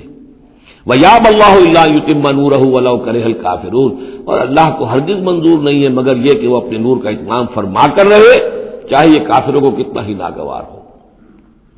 هُوَ الَّذِي أَرْسَلَ رَسُولَهُ بِالْهُدَى وَدِينِ الْحَقِّ لِيُظْهِرَهُ عَلَى الدِّينِ كُلِّهِ, وہی تو ہے جس نے بھیجا ہے اپنے رسول کو صلی اللہ علیہ وسلم الہدا اور دین حق دے کر, تاکہ غالب کرے اسے کل کے کل دین پر, کل نظام زندگی پر. وَلَوْ كَرِهَ الْمُشْرِكُونَ, خواہ یہ مشرکوں کو کتنا ہی ناگوار ہو. کیونکہ یہاں آ کر حضور کے مشن کے آخری درجے میں تکمیل ہو رہی ہے, تو یہاں کلیئرلی اب اس کو انیشیٹ کر دیا گیا. وہ جو میں نے عرض کیا تھا کہ ایک ہے رسالت کا بنیادی مقصد, تبشیر ہے, انذار ہے, تذکیر ہے, دعوت ہے, تبلیغ ہے. وما نرسل المرسلین الا مبشرین ومنذرین, وہ بنیادی مقصد بھی حضور کی بعثت کا ہے. لیکن حضور کا ایک امتیازی مقصد ہے, تکمیل رسالت کا جو مظہر ہے وہ ہے کہ دین کو غالب کرنا بالفعل. یہ جوڑا جو 2 آیتوں کا ہے یہ بالکل اسی ترتیب کے ساتھ یہ جوڑا سورہ صف میں بھی آیا ہے. دوسری آیت تو جو کی تو ہے, شوشے کا فرق نہیں. هو الذی ارسل رسولہ بالہدى ودین الحق لیظہرہ علی الدین کلہ ولو کرہ المشرکون. اس پر تو 24 صفحے کا میرا ایک مقالہ ہے جو لکھا ہوا ہے, جو میری کتاب ہے نبی اکرم صلی اللہ علیہ وسلم کا مقصد بعثت. صرف اس ایک آیت پر 24 صفحے کا مقالہ ہے, اور میں مطمئن ہوں, اللہ کا شکر ہے کہ اس آیت کا حق اللہ تعالیٰ نے میرے ذریعے سے پورا کروا دیا ہے. اس میں کسی اعتبار سے, اس لیے کہ لوگ اس میں سے اپنے لیے راستے نکالتے ہیں, چور دروازے. یہ تو جی اللہ غالب کرنے والا ہے, کوئی انسان غالب کرنے والے تھوڑا ہی ہے. اور یہ ہے اور وہ ہے, اس لیے کہ جو آدمی کام چور ہے چاہتا ہے کسی طریقے سے کوئی راہ فرار ہو, بھاگنے کا کوئی راستہ مل جائے. لیکن آپ اگر اس کو پڑھیں گے تو معلوم ہوگا کوئی راستہ فرار کا نہیں ہے. ہر جو بھی ممکن ہو سکتی ہے نحوی اعتبار سے جو امکان ہو سب کو میں نے لے کر اور ثابت کر دیا ہے کہ اس میں کہیں فرار کا راستہ نہیں. البتہ پہلی آیت میں تھوڑا سا فرق ہے. وہ آیت جو ہے وہاں ہے یریدون لیطفئوا، یہاں ہے ان یطفئوا، بس اتنا فرق ہے. بافواہہم یریدون لیطفئوا نور اللہ بافواہہم، یریدون ان یطفئوا نور اللہ بافواہہم. وہاں ہے واللہ متم نورہ ولو کرہ الکافرون، یہاں ہے ویابی اللہ الا یتم نورہ ولو کرہ الکافرون.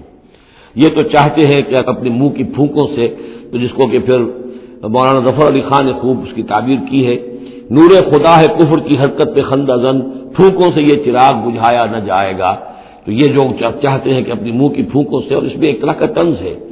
یہودی چونکہ سامنے آ کر مقابلہ نہیں کر رہے تھے تو یہ ایسے تھا کہ منہ کی پھونکوں سے بجھانا چاہ رہے ہیں، صرف سازشیں ہیں ان کی، اور جو بھی یہ کر رہے ہیں کبھی سامنے آ کر انہوں نے جنگ نہیں کی.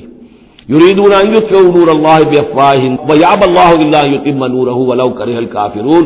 هو الذی ارسل رسولہ بالہدی ودین الحق لیظہرہ علی الدین کلہ ولو کرہ المشرکون. یا ایھا الذین آمنوا ان کثیرا من الاحبار والرہبان لیأکلون اموال الناس بالباطل وَيَصُدُّونَ عَن سَبِيلِ اللَّهِ وَالَّذِينَ يَكْنِزُونَ الذَّهَبَ وَالْفِضَّةَ وَلَا يُنْفِقُونَهَا فِي سَبِيلِ اللَّهِ فَبَشِّرْهُم بِعَذَابٍ أَلِيمٍ. یہ آیت بھی بہت اہم ہے، اس لیے کہ جو مسلمان امتوں کے اندر علماء اور احبار اور صوفیاء، یا آپ ایک لفظ استعمال کریں مذہبی پیشوا، جو بھی ایک طبقہ بن جاتا ہے، اگر ان میں دنیا کی محبت اور مال کی محبت آ جائے، ایک عام کاروباری آدمی ہے، دنیا کا کاروبار کرتا ہے، اب ظاہر بات ہے حلال ذریعے سے کما رہا ہے، اچھا کھائے اچھا پہنے، ٹھیک ہے، کوئی جائیداد بھی بناتا ہے، کوئی حرام کام نہیں ہے، اس کی اولاد کو منتقل ہو جائے گی. لیکن یہ کہ جو شخص دین کی خدمت میں لگا ہوا ہے، اب اسے فرض کیجئے کوئی ہدیہ دے رہا ہے، کوئی اس کو اگر فرض کیجئے تحفہ دے رہا ہے یا کسی ذریعے سے، تو دین کے لیے دے رہا ہے. اگر یہ لوگ بھی اپنے پاس دولت جمع کریں، اگر یہ اپنی جائیدادیں بنائیں، تو یہ بدترین انسان ہے آسمان کی چھت کے نیچے کے. یہ سمجھ لیجیے اچھی بات. عام آدمی کے لیے قانون اور ہوگا. اس حدیث کو ذہن میں لے آئیے، حضور نے فرمایا یوشک ان یاتی علی الناس زمان، مجھے اندیشہ ہے لوگوں پر ایک وقت ایسا آ جائے گا. کیسا آ جائے گا؟ لا یبقى من الاسلام الا اسمہ، اسلام میں سے اس کے نام کے سوا کچھ نہیں بچے گا. ولا یبقى من القرآن الا رسمہ، قرآن میں سے اس کے رسم الخط کے سوا کچھ نہیں بچے گا. مساجدہم عامرۃ، ان کی مسجدیں آباد بہت ہوں گی، شاندار ہوں گی. وہی خراب من الہدی، ہدایت سے خالی ہوں گی. وعلماؤہم شر الناس تحت عظیم السماء، اور ان کے علماء آسمان کی چھت کے نیچے کے بدترین انسان ہوں گے. من عندہم تخرج الفتنۃ وفیہم تعود، انہی میں سے فتنہ برآمد ہوگا، انہی میں گھس جائے گا. تو یا ایھا الذین آمنوا، اہل ایمان، ان کثیرا من الاحبار والرہبان، یقیناً بہت سے علماء اور درویش، لا یاکلون اموال الناس بالباطل، وہ لوگوں کے مال ہڑپ کرتے ہیں باطل طریقے سے. ویصدون عن سبیل اللہ، اور وہ روکتے ہیں لوگوں کو اللہ کے راستے سے. والذین، اور کوئی نئی دعوت اٹھی ہے، کوئی اللہ کا بندہ جو ہے لوگوں کو دین کی طرف بلا رہا ہے، یہ اپنی مسندیں جب خطرے میں دیکھتے ہیں تو نہیں چاہیں گے کہ ہمارے عقیدت مند جو ہے وہ کسی بھی ایسی دعوت کی طرف رخ کریں اور متوجہ ہو جائیں. ان کی جائیدادیں بن رہی ہیں، بڑے بڑے ایسٹس بنا رہے ہیں، جب مرتے ہیں تو چھوڑ کر جائیدادیں جاتے ہیں، ان کی اولادوں کے پھر آپس میں مقدمے ہوتے ہیں، جھگڑے ہوتے ہیں. فرمایا والذین یکنزون الذهب والفضة، اور وہ لوگ کہ جو دفینے بناتے ہیں، جمع کرتے ہیں اپنے پاس سونا اور چاندی، ولا ينفقونها فی سبیل اللہ، اور وہ خرچ نہیں کرتے اس کو اللہ کی راہ میں. فبشرهم بعذاب علیم، تو ان کو بشارت دے دیجیے عذاب علیم کی، دردناک عذاب کی. بارک اللہ لی ولکم فی القرآن العظیم ونفعنی وإیاکم بالآیات والذکر الحکیم. اعوذ باللہ من الشیطان الرجیم، بسم اللہ الرحمن الرحیم. یوم یحمى علیہا فی نار جہنم فتکوی بہا جباہہم وجنوبہم، جس دن کہ ان کو تپایا جائے گا اس سونے اور چاندی کو جہنم کی آگ میں، اور پھر داغے جائیں گے ان سے ان کے پیشانیاں بھی اور ان کی پسلیاں بھی اور ان کی پیٹھیں بھی. ھذا ما کنزتم لانفسکم، یہ ہے وہ جو تم نے اپنے لیے جمع کیا تھا. لانفسکم فذوقوا ما کنتم تکنزون، تو مزہ چکھو اپنے اس کنز کا. ان عدۃ الشہور عند اللہ 12 شہرا، اللہ کے ہاں مہینوں کی تعداد 12 ہے. فی کتاب اللہ، اللہ کی شریعت میں، اللہ کے قانون میں، تکوینی بھی اور تشریعی بھی۔ یوم خلق السماوات والارض، جس دن سے کہ اللہ تعالیٰ نے پیدا کیا آسمانوں اور زمین کو، منہا اربعۃ حرم، ان میں سے 4 مہینے ہیں محترم، جن کو کہ اشہر حرم کہتے ہیں، جن میں جنگ وغیرہ جو ہے وہ جائز نہیں تھی۔ ذالک الدین القیم، یہ ہے سیدھا دین، ہمیشہ کا ضابطہ اور قانون۔ فلا تظلموا فیہن انفسکم، تو ان کے معاملے میں اپنے اوپر ظلم نہ کرو۔ وہ ظلم کیا کرتے تھے؟ قریش کی اپنی مصلحت ہوئی کہ کوئی مہم انہیں کوئی لڑائی کا معاملہ ہے ان کے درپیش ہے، وہ کہتے تھے اس سال یا اشہر حرم فلاں کی بجائے فلاں مہینے ہوں گے، وہ کیلنڈر کو الٹ پھیر کرتے رہتے تھے کہ اس مرتبہ جو ہے یہ عمرے کے لیے مہینہ رجب کا نہیں ہوگا، فلاں ہوگا۔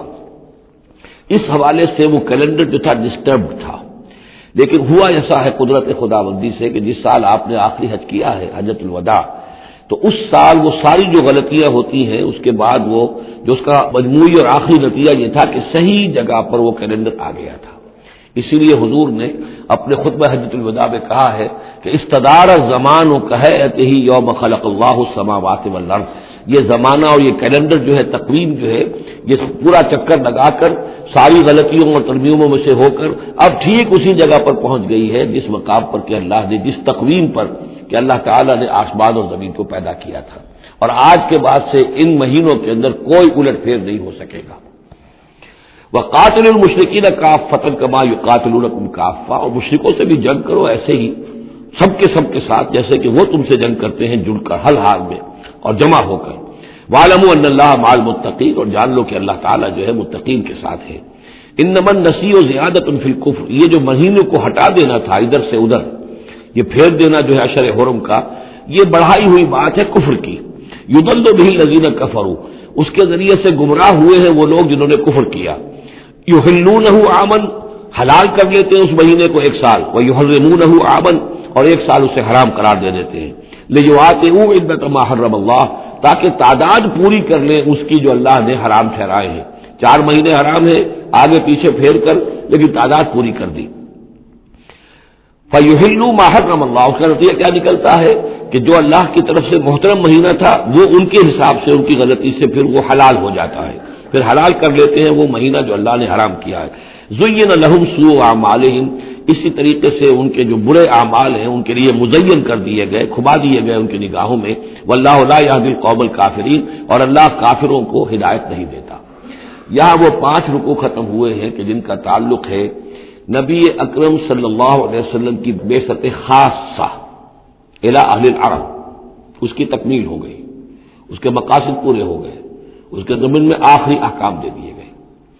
اب جہاں سے جو شروع ہو رہا ہے 6 رکوع سے، یہ میں نے آپ کو بتایا تھا کہ یہ غزوہ تبوک کا مسئلہ ہے، اس کا پس منظر بھی بیان کر چکا ہوں۔ سن 6 میں صلح حدیبیہ ہوئی، حضور صلی اللہ علیہ وسلم نے اس کے بعد آپ نے اپنے پیغامبر، ایلچی، اپنے خطوط، نامہ مبارک بھیجے۔ باقی جگہوں پر جو ہوا سو ہوا، لیکن ایک شخص نے کہ جو رئیس بصرہ تھا، شرحبیل بن عامر غسان کا، اور یہ تھا رومن امپائر کے تابع، ان کا باج گزار تھا، اس نے حضور کا جو وہاں گیا تھا نامہ بر خط لے کر گئے تھے حضرت حارث بن عمیر ازدی رضی اللہ تعالی عنہ، انہیں قتل کر دیا، شہید کر دیا۔ سفیر کا قتل جو ہے وہ گویا کہ اعلان جنگ ہوتا ہے، لہذا حضور نے ایک لشکر تیار کیا، 3000 مسلمانوں کو جمع کیا، حضرت زید بن حارثہ کو ان کے اوپر امیر بنایا اور لشکر بھیجا موتا کی طرف۔ یہ جنگ موتا ہوئی ہے سن 8 میں، جمادی الاولیٰ سن 8 میں جنگ موتا ہوئی ہے۔ اس میں ہوا یہ کہ وہاں سے رومیوں کا لشکر آ گیا 1 لاکھ کا، اور مسئلہ یہ پیدا ہوا کہ اب ہمیں مقابلہ کرنا چاہیے یا نہیں، لیکن مسلمانوں نے کہا کہ ہم تو شہادت کے شائق ہیں، شہادت ہے مطلوب و مقصود مومن، نہ مال غنیمت نہ کشور کشائی۔ تو جنگ ہوئی، نتیجہ یہ ہوا کہ حضرت زید بن حارثہ بھی شہید ہوئے۔ پھر حضور نے پہلے ہی بتا دیا تھا کہ اگر وہ شہید ہو جائیں تو پھر جعفر ابن ابی طالب جو حضور کے چچا دار بھائی تھے حضرت جعفر طیار، پھر وہ ہوں گے کمانڈر، انہوں نے چارج لیا، وہ بھی شہید ہو گئے۔ ان کے بعد حضور نے فرمایا تھا کہ عبداللہ ابن رواحہ انصاری ہوں گے، انہوں نے چارج سنبھالا، وہ بھی شہید ہو گئے۔ پھر آخر کار حضرت خالد ابن ولید نے خود اپنے ہاتھ میں کمان سنبھالی اور کسی طریقے سے وہ اپنے اس لشکر کو بچا کر لے آئے۔ تو یہ صورتحال ہوئی جنگ موتا کی۔ اس کے بعد نبی اکرم صلی اللہ علیہ وسلم نے پھر اعلان عام کیا کہ اب میں خود جاؤں گا، اور اب وہ جنگ تبوک کا مسئلہ ہوا کہ اب تمام مسلمان ہر صاحب ایمان کے لیے میرے ساتھ نکلنا ضروری ہے، ہم تبوک تک جائیں گے۔ تبوک آخری سرحد تھی کہ جو رومن امپائر جہاں سے شروع ہو جاتی تھی، یہ حجاز کا آخری شہر ہے، مدینے سے جہاں تک میرا اندازہ ہے کوئی 300-350 میل شمال میں ہے، اور بڑا سخت جو ہے صحرا درمیان میں آتا ہے۔ شدید گرمی کا موسم تھا، شدید گرمی کا موسم، تب طویل سفر، ادھر فصل تیار تھی کہ کھجوریں پکی ہوئی تھی، اگر انہیں اتاریں گے نہیں وقت پر تو ضائع ہو جائے گی، اور اگر سب مرد چلے جاتے ہیں تو عورتیں تو کھجوریں نہیں اتار سکتی، یہ کھجور کا اتارنا جو ہے پھل کا وہ آسان کام نہیں ہوتا۔ یہ سارے ایسے امتحانات جمع ہو گئے کہ اس کے لیے اہل ایمان کا بھی آخری امتحان ہو گیا، جس کے نتیجے میں جو منافقین تھے ان کا گویا کہ تش تش بام ہو گیا، ان کا معاملہ، ان کی کمزوریاں، ان کی خباثتیں کھل کر سامنے آ گئی۔ تو یہ یوں سمجھیے کہ یہ 11 رکوع منافقین کے موضوع پر قرآن مجید کا آخری مقام اور ذروہ سنام ہے، جیسے کہ اس سے پہلے سورہ نساء کے اندر بہت بڑا حصہ جو ہے، تقریباً نصف سورت جو ہے وہ متعلق تھی منافقین سے ہی۔ یہاں پر بھی یوں سمجھیے کہ یہ 11 رکوع جو ہے وہ بہت سے مضامین اس میں آئیں گے، لیکن یہ کہ ایک جو درمیان میں یوں سمجھیے کہ جو دھاگا ہوتا ہے جس میں موتی پروئے ہوئے ہیں، ان میں وہی منافقین کا مضمون ہے۔ تو اس میں یہ ہے کہ آپ کو معلوم ہے کہ حضور 30,000 کا لشکر لے کر گئے تھے، اور اس میں وہاں جا کر ہرقل اگرچہ موجود تھا، ہیرکلیس، لیکن اس نے مقابلے میں آنے کی جرت نہیں کی۔ وہ پہچان چکا تھا کہ یہ اللہ کے رسول ہے، اور میں اگر براہ راست ان کے مقابلے میں آؤں گا تو مار کھا جاؤں گا۔ حضور وہاں مقیم رہے، وہاں کے آس پاس کے لوگ آئے، انہوں نے معاہدے کیے، اپنی سرحدوں کو آپ نے محفوظ کیا، اور پھر آپ واپس آ گئے۔ گویا کہ جنگ کی نوبت نہیں آئی، لیکن یہ کہ دھاک بیٹھ گئی حضور کی اور مسلمانوں کی کہ سلطنت روما نے پسپائی اختیار کی ہے، رومن امپائر مقابلے میں آنے کی ہمت نہیں کر سکی۔ تو وہ جو بھی جنگ موتا کی وجہ سے جو کچھ ہوا اکھڑی تھی، اللہ تعالیٰ نے اس ہوا کو دوبارہ جو ہے قائم کر دیا۔ بہرحال اس کے بعد یہ سلسلہ آگے بڑھا حضرت ابوبکر کے زمانے میں، کیونکہ حضور نے اپنے مرض وفات میں بھی ایک لشکر تیار کر دیا تھا، اور زید ابن حارثہ رضی اللہ تعالیٰ عنہ کے بیٹے حضرت اسامہ ابن زید کو اس کا سربراہ مقرر کیا تھا۔ جب آپ کا انتقال ہوا ہے تو وہ لشکر تیار تھا۔ اب اس موقع پر جو منافقین کی جان پر بن گئی تو خطاب تو شروع ہو رہا ہے یا ایھا الذین آمنوا سے، لیکن وہ بات ذہن میں رکھ لیجیے جو میں نے سورہ نساء میں آپ سے کہی تھی کہ منافقین سے بھی خطاب ہوتا ہے تو یا ایھا الذین آمنوا کے صیغے سے ہوتا ہے، اس لیے کہ وہ بھی مسلمان تھے، ایمان کا دعویٰ کرتے تھے۔ یا ایھا الذین آمنوا ما لکم اذا قیل لکم انفروا فی سبیل اللہ ثاقلتم الی الارض، اے ایمان کے دعوے دارو تمہیں کیا ہو گیا ہے جب تم سے کہا جاتا ہے نکلو اللہ کی راہ میں تو تم گرے جاتے ہو، دھسے جاتے ہو زمین کی طرف، یعنی کہ وہ پاؤں من بھر کے ہو گئے، اٹھا نہیں جا رہا، حوصلہ جو ہے جواب دے گیا۔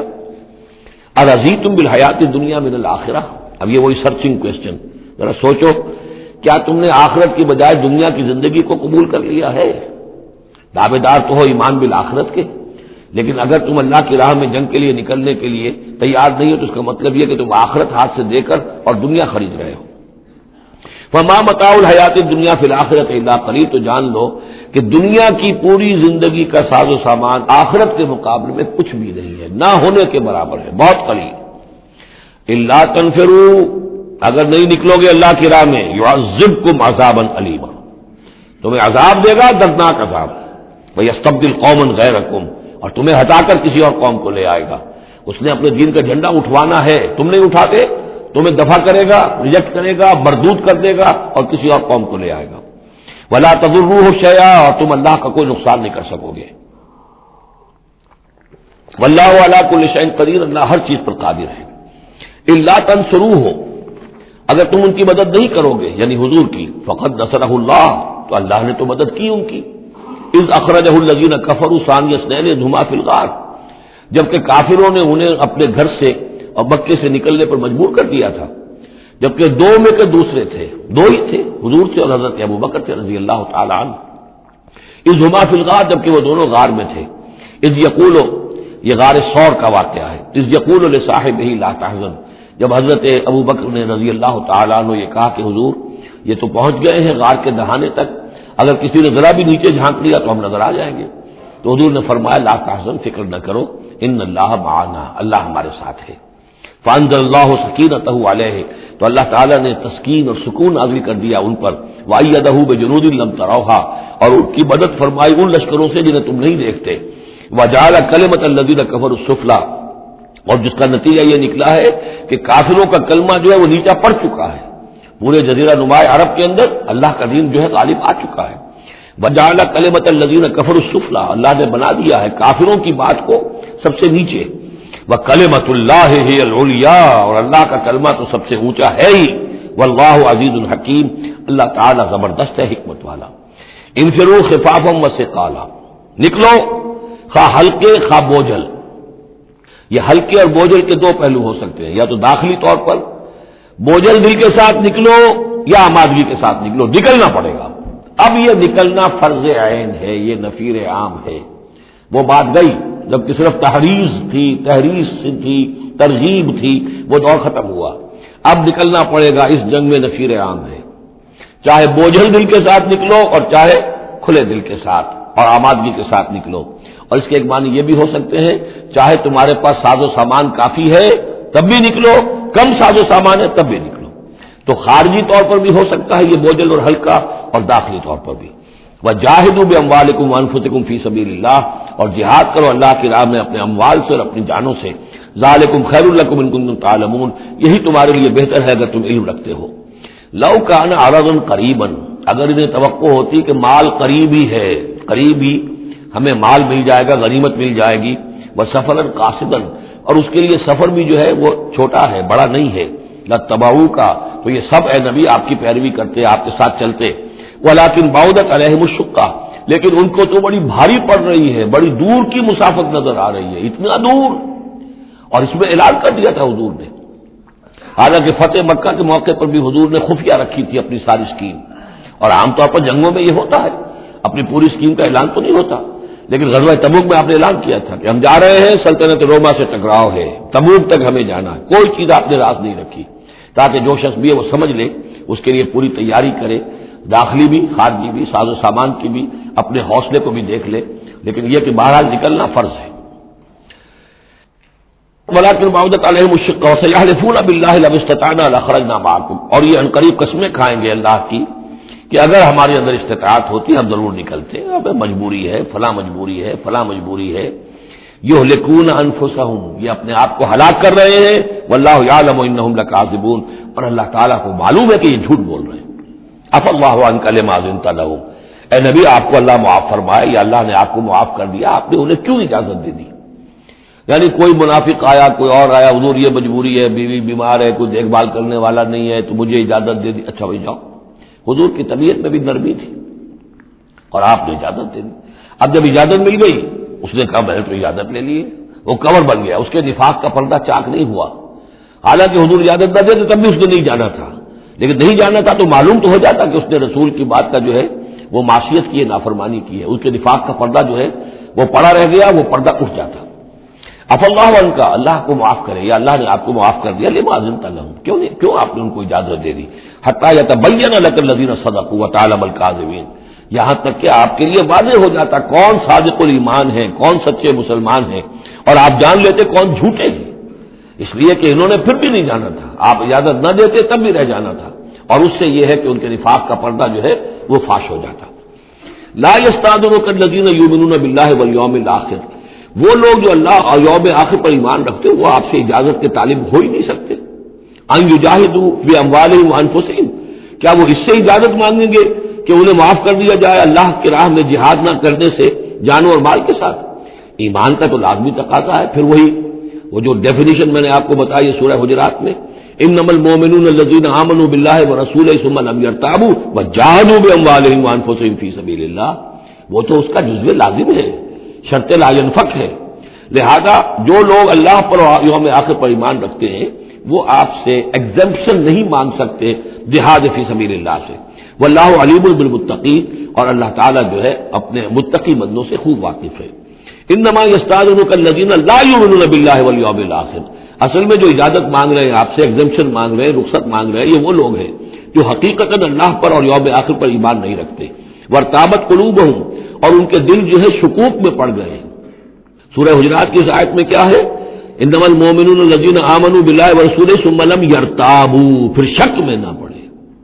یہاں فرمایا وارتابت قلوبہم، ان کے دلوں کے اندر شکوک کے ڈیرے ہیں۔ وہم فی ریبہم یترددون، اور وہ اپنے اسی شک و شبے کے اندر بھٹک رہے ہیں۔ تردد بھی یہی ہوتا ہے، تذبذب، تردد، چلوں نہ چلوں، یہ جو متردد ہو جاتا ہے آدمی، کبھی کہتا ہے چلنا چاہیے بھائی، ورنہ تو یہ کہ اب بالکل پردہ فاش ہو جائے گا اور میں منافق قرار دے دیا جاؤں گا، اس کے بعد پھر یہ کہ پھر نہیں، کوئی نہ کوئی جھوٹی بہانہ بناؤ، قسم کھا لو۔ وَلَوْ أَرَادُوا الْخُرُوجَ لَأَعَدُّوا لَهُ عُدَّةً، اور اگر انہوں نے نکلنے کا ارادہ کیا ہوتا تو اس کے لیے ساز و سامان فراہم کرتے، جیسے کہ کیا جاتا ہے، آدمی سفر کے لیے تیاری کرتا ہے، انہوں نے تیاری نہیں کی۔ وَلَٰكِن كَرِهَ اللَّهُ انبعاثَهُم، تو اللہ تعالیٰ ہی نے ان کا نکلنا پسند نہیں فرمایا۔ فَثَبَّتَهُمْ، اور ان کو بوجھل کر دیا، ان کو روک دیا۔ وَقِيلَ اقْعُدُوا مَعَ الْقَاعِدِينَ، اور ان سے کہہ دیا گیا رہو بیٹھ رہنے والوں کے ساتھ تم بھی بیٹھ رہو۔ اس کی حکمت آگے آئے گی۔ لو خرجوا فیکم، اگر یہ نکلتے آپ کے ساتھ، اے مسلمانوں تمہارے ساتھ، ما زادوکم الا خبالا، تو نہ اضافہ کرتے تمہارے لیے مگر خرابی کا۔ دلوں میں روب تھا، وہاں جا کے فتنے اٹھاتے، آپس میں لڑاتے، کوئی اور کچھ کرتے، لہذا ان کا بیٹھ رہنا بھی حکمت پر مبنی ہے، اللہ تعالیٰ کی طرف سے، گویا کہ اس میں بھی ایک خیر ہے، گویا کہ بندہ مومن کے لیے تو خیر ہی خیر ہے، ادھر بھی خیر ادھر بھی خیر، لیکن منافق کے لیے شر ہی شر ہے، ادھر بھی شر ادھر بھی شر۔ لو خرجوا فیکم، اگر یہ نکلتے تمہارے ساتھ، ما زادوکم الا خبالا، تو یہ نہ اضافہ کرتے تمہارے لیے مگر برائی کا، خرابی کا۔ ولاوضعوا خلالکم، اور یہ گھوڑے دوڑاتے تمہارے مابین، یبغونکم الفتنہ، تمہارے لیے فتنے پیدا کرنے کے لیے۔ وفیکم سماعون لہم، اور تمہارے اندر ان کے بعض جاسوس بھی ہیں، یا تمہارے اندر بعض لوگ ہیں جو ان کی باتیں بڑی توجہ سے سنتے ہیں، یہ دونوں ترجمے ہوں گے۔ واللہ علیم بالظالمین، اور اللہ تعالیٰ ظالموں سے خوب واقف ہے، یعنی تمہارے اندر ہے مسلمانوں بعض نیک دل، وہ منافق نہیں ہیں، نیک دل سادہ لو مسلمان ہیں جو ان سے حسن ظن رکھتے ہیں، ان سے کوئی تعلق رکھتے ہیں، دوستی رکھتے ہیں، ان کی بات توجہ سے سنتے ہیں۔ تو اگر یہ ہوتے تمہارے لشکر میں ساتھ اور یہ کوئی فتنہ اٹھاتے تو وہ جو سادہ لو مسلمان تھے وہ ان کی بات سن کر کسی فتنے میں مبتلا ہو سکتے تھے۔ اور ایک ترجمہ وہ ہے کہ ان میں جاسوس موجود ہے۔ لقد ابتغوا الفتنة من قبل، یہ اس سے پہلے بھی فتنے اٹھاتے رہے ہیں۔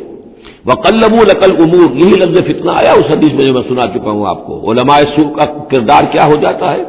علماءهم شر الناس تحت عظیم السماء من عندهم تخرج الفتنة وفيهم تعود، جھگڑے، لڑائیاں، فتوے اور ایک دوسرے کی وہ تفرقہ جو ہے اس کے اندر شدت ہے، یہ کام ہے۔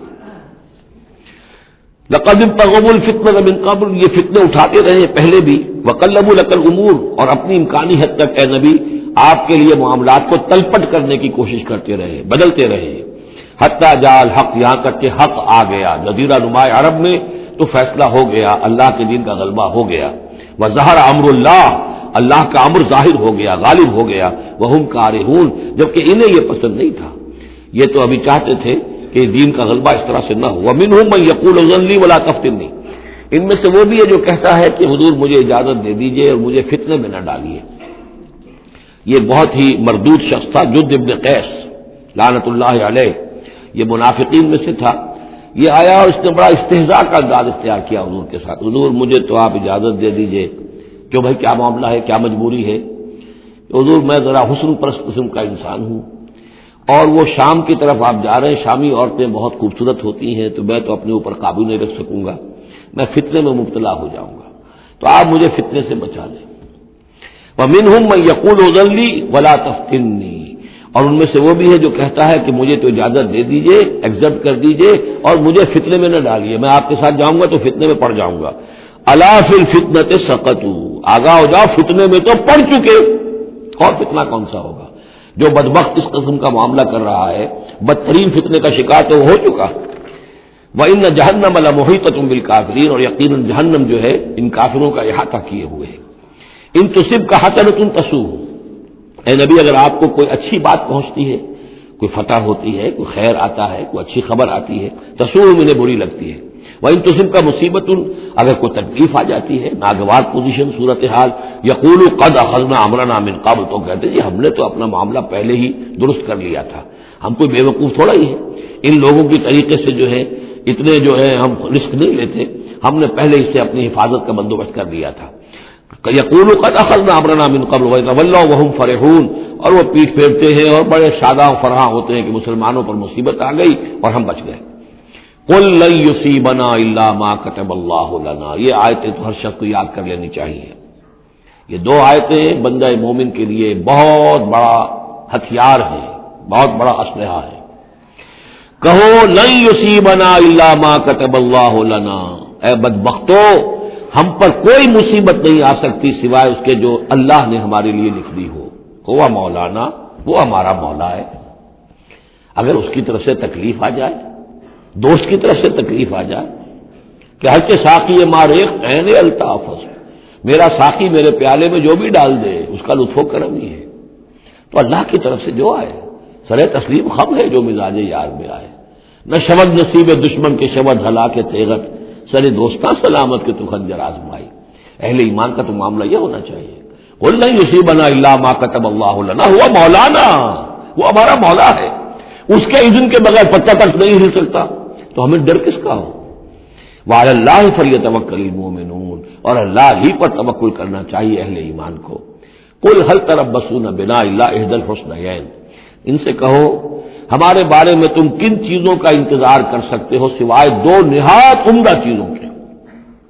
یہ حسنین کیا ہے؟ احسن، احسن افعل تفضیل ہوا، اس سے مؤنث بنا حسنا، حسنا کا تثنیہ بنا، تو حسنین دو نہایت احسن صورتوں کے سوا ہمارے لیے تیسری ہے ہی نہیں۔ کیا مطلب؟ ہم سب اللہ کی راہ میں شہید ہو جائیں، احسن، ہم کامیاب ہو کر آ جائیں، احسن، تیسری کیا بات ہے؟ تو ہمارے تو خیر ہی خیر ہے، ڈراتے ہمیں کس سے ہو؟ قل هل تربصون بنا، یہ تم ڈرا رہے ہو ہمیں اور جو کہہ رہے ہو ہمیں کس چیز کا خوف؟ ہمارے لیے دو انجام ہو سکتے ہیں ممکن، اور دونوں ہمارے نزدیک نہایت احسن ہے۔ اللہ کی راہ میں شہادت مل جائے، شہادت ہے مطلوب و مقصود مومن، نہ مال غنیمت نہ کشور کشائی۔ جو حق کی خاطر جیتے ہیں مرنے سے کہیں ڈرتے ہیں دیگر، جب وقت شہادت آتا ہے دل سینوں میں رقصاں ہوتے ہیں۔ اور اگر ہم کامیاب ہو کر آ گئے تو تم بھی کہو گے کہ بھائی یہ تو بڑی کامیابی، ہمارے لیے تو کامیابی کامیابی ہے۔ قل هل تربصون بنا الا احدى الحسنيين ونحن نتربص بكم، اور ہم منتظر ہیں تمہارے بارے میں ان يصيبكم الله بعذاب من عنده، کہ اے منافقو اللہ تم پر کوئی عذاب اپنے خاص اپنے پاس سے نازل کرے، اور بأيدينا، یا کوئی وقت آ جائے کہ ہمیں اجازت دے دی جائے کہ ہم تمہاری گردنیں اڑائیں، جیسے کہ اعلان عام کفار کے بارے میں ہوا، ہو سکتا ہے کہ ایسا ہو جائے۔ فتربصوا انا معكم متربصون، تو کرو انتظار، ہم بھی تمہارے ساتھ انتظار کر رہے ہیں۔ قل انفقوا طوعا وكرها، اب یہ ایک اور بات ہوتی ہے جی میں جا تو نہیں سکتا، یہ چندہ حاضر ہے، کچھ پیسے جو ہے میں لے آیا ہوں ساز و سامان، لیکن مجھے آپ ایگزمپٹ کر دیں، یہ چندہ قبول کر لیں۔ قل انفقوا طوعا وكرها، کہہ دیجئے ان سے کہ چاہے خرچ کرو خوشی سے اور چاہے مجبوری سے، لن يتقبل منكم، یہ تم سے قبول نہیں کیا جائے گا، انکم کنتم قوما فاسقین، اس لیے کہ تم نافرمان لوگ ہو۔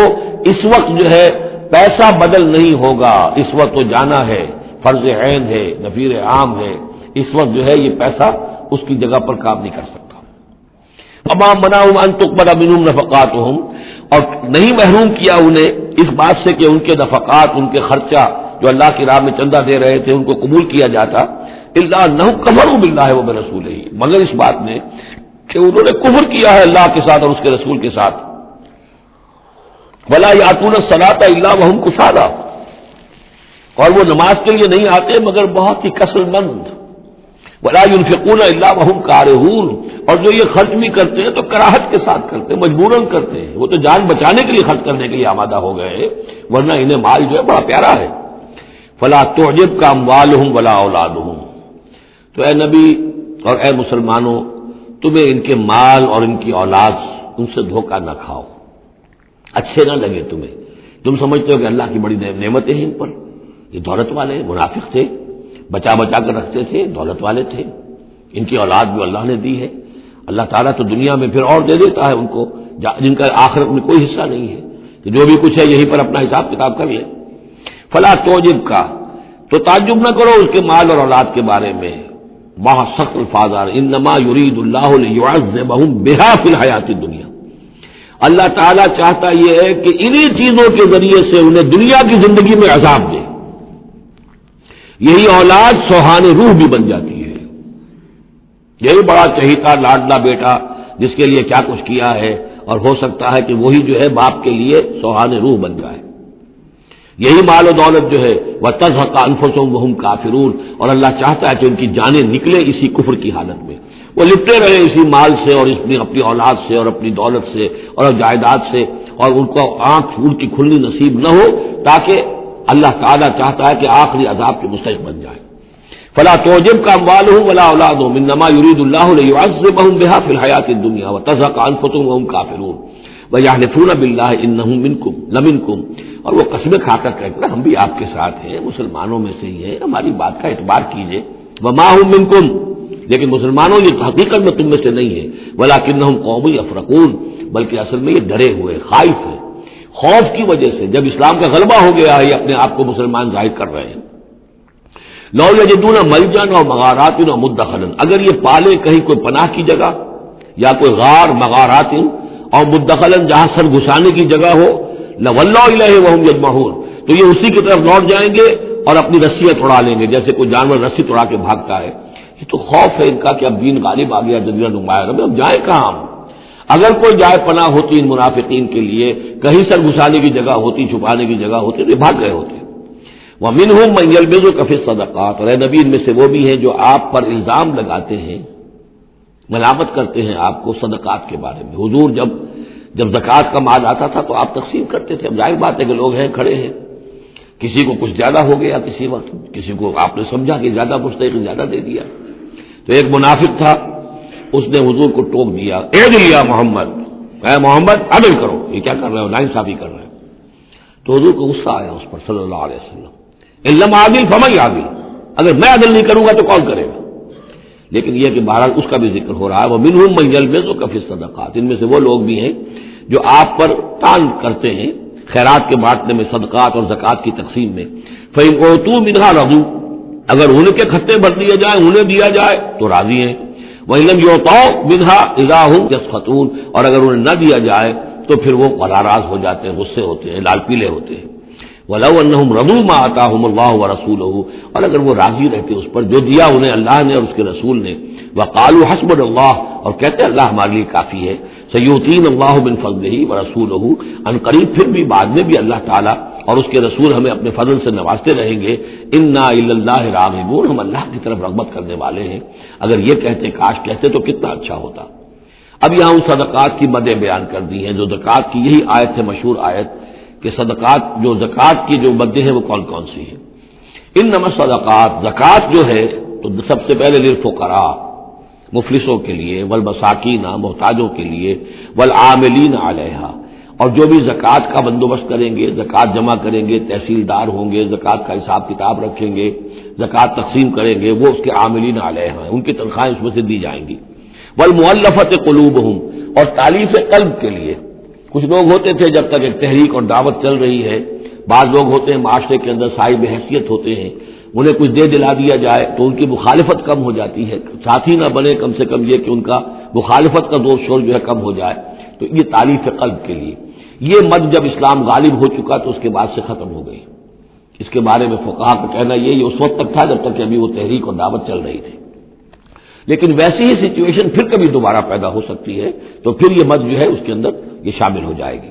وہ پھر رقاب، گردنوں کے چھڑانے میں، اور گردنوں کے چھڑانے میں کسی پر تاوان آ گیا ہے، کوئی شخص جو ہے وہ مقروض اتنا ہو گیا ہے کہ اس سے نہیں نکل پا رہا ہے، لہذا ایک یہ کہ لم سم مدد کر کے اسے گویا کہ اس کی گردن چھڑا دی جائے۔ والغارمین، جن پر تاوان بھرنا پڑے، وفی سبیل اللہ، اور ایک مد جو ہے فی سبیل اللہ بھی ہے، مطلب یہ ہے کہ اللہ کی راہ میں جہاد، دعوت اور اقامت دین کی جد و جہد میں بھی یہ رقم خرچ ہو سکتی ہے، لیکن اولین مستحق یہ ہے۔ انفاق فی سبیل اللہ خود اللہ کل کا کل دین کے لیے ہے، اللہ کے دین کے لیے، دعوت، تبلیغ اور جو بھی اقامت دین کی جد و جہد ہے اس کے لیے۔ لیکن یہ جو صدقات ہیں، اور زکوٰۃ بھی صدقات ہی میں شامل ہے، ان میں اولاً جو مستحق ہیں وہ ہیں غرباء اور یتیم اور مساکین اور بیوائیں، جو بھی ہیں محتاج ہیں، یہ ان کے زیادہ پہلے حقدار ہیں۔ البتہ یہ کہ اگر کسی شخص کے پاس اس طرح کی رقم بچ جائے کہ جو اس کے قریب میں جو بھی رشتہ دار ہیں، غرباء ہیں، یتامہ ہیں، مساکین ہیں، ان کو دے چکا ہے، اور وہ باقی وہ کسی دین کے کام میں دینا چاہے تو دے سکتا ہے۔ وفی سبیل اللہ وابن السبیل، اور مسافر کے لیے۔ فریضۃ من اللہ، یہ اللہ تعالیٰ کی طرف سے معین ہو گیا ہے۔ یہی لفظ آیا ہے بار بار سورہ نساء میں، جہاں کے جو احکام آئے تھے وراثت کے، واللہ علیم الحکیم، اور اللہ تعالیٰ سب کچھ جاننے والا ہے، کمال حکمت والا۔ ومنہم الذین یؤذون النبی، ان میں سے وہ لوگ بھی ہیں جو نبی کو ایذا پہنچاتے ہیں، ویقولون هو اذن، اور وہ کہتے ہیں یہ تو نرے کان ہی کان ہے۔ ایک تو محاورہ ہمارے یہاں کان کا کچا ہونا وہ اور معنی میں ہے، لیکن یہ کہتے تھے کہ ہم نے جا کر جھوٹ بولا، حضور میری بیوی بیمار ہے اور انہوں نے مان لیا۔ معلوم ہوتا ہے کہ یہ دماغ میں کچھ نہیں ہے، ان کے یہ کان ہی کان ہے، بھیجے ہوئے گودا نہیں ہے دماغ میں کچھ، یہ صرف جو کچھ کہہ دیتے ہیں مان لیتے ہیں، سن لیتے ہیں۔ ہوا اذن، یہ تو میرے کان ہے بس، یہ بھی حضور کی توہین۔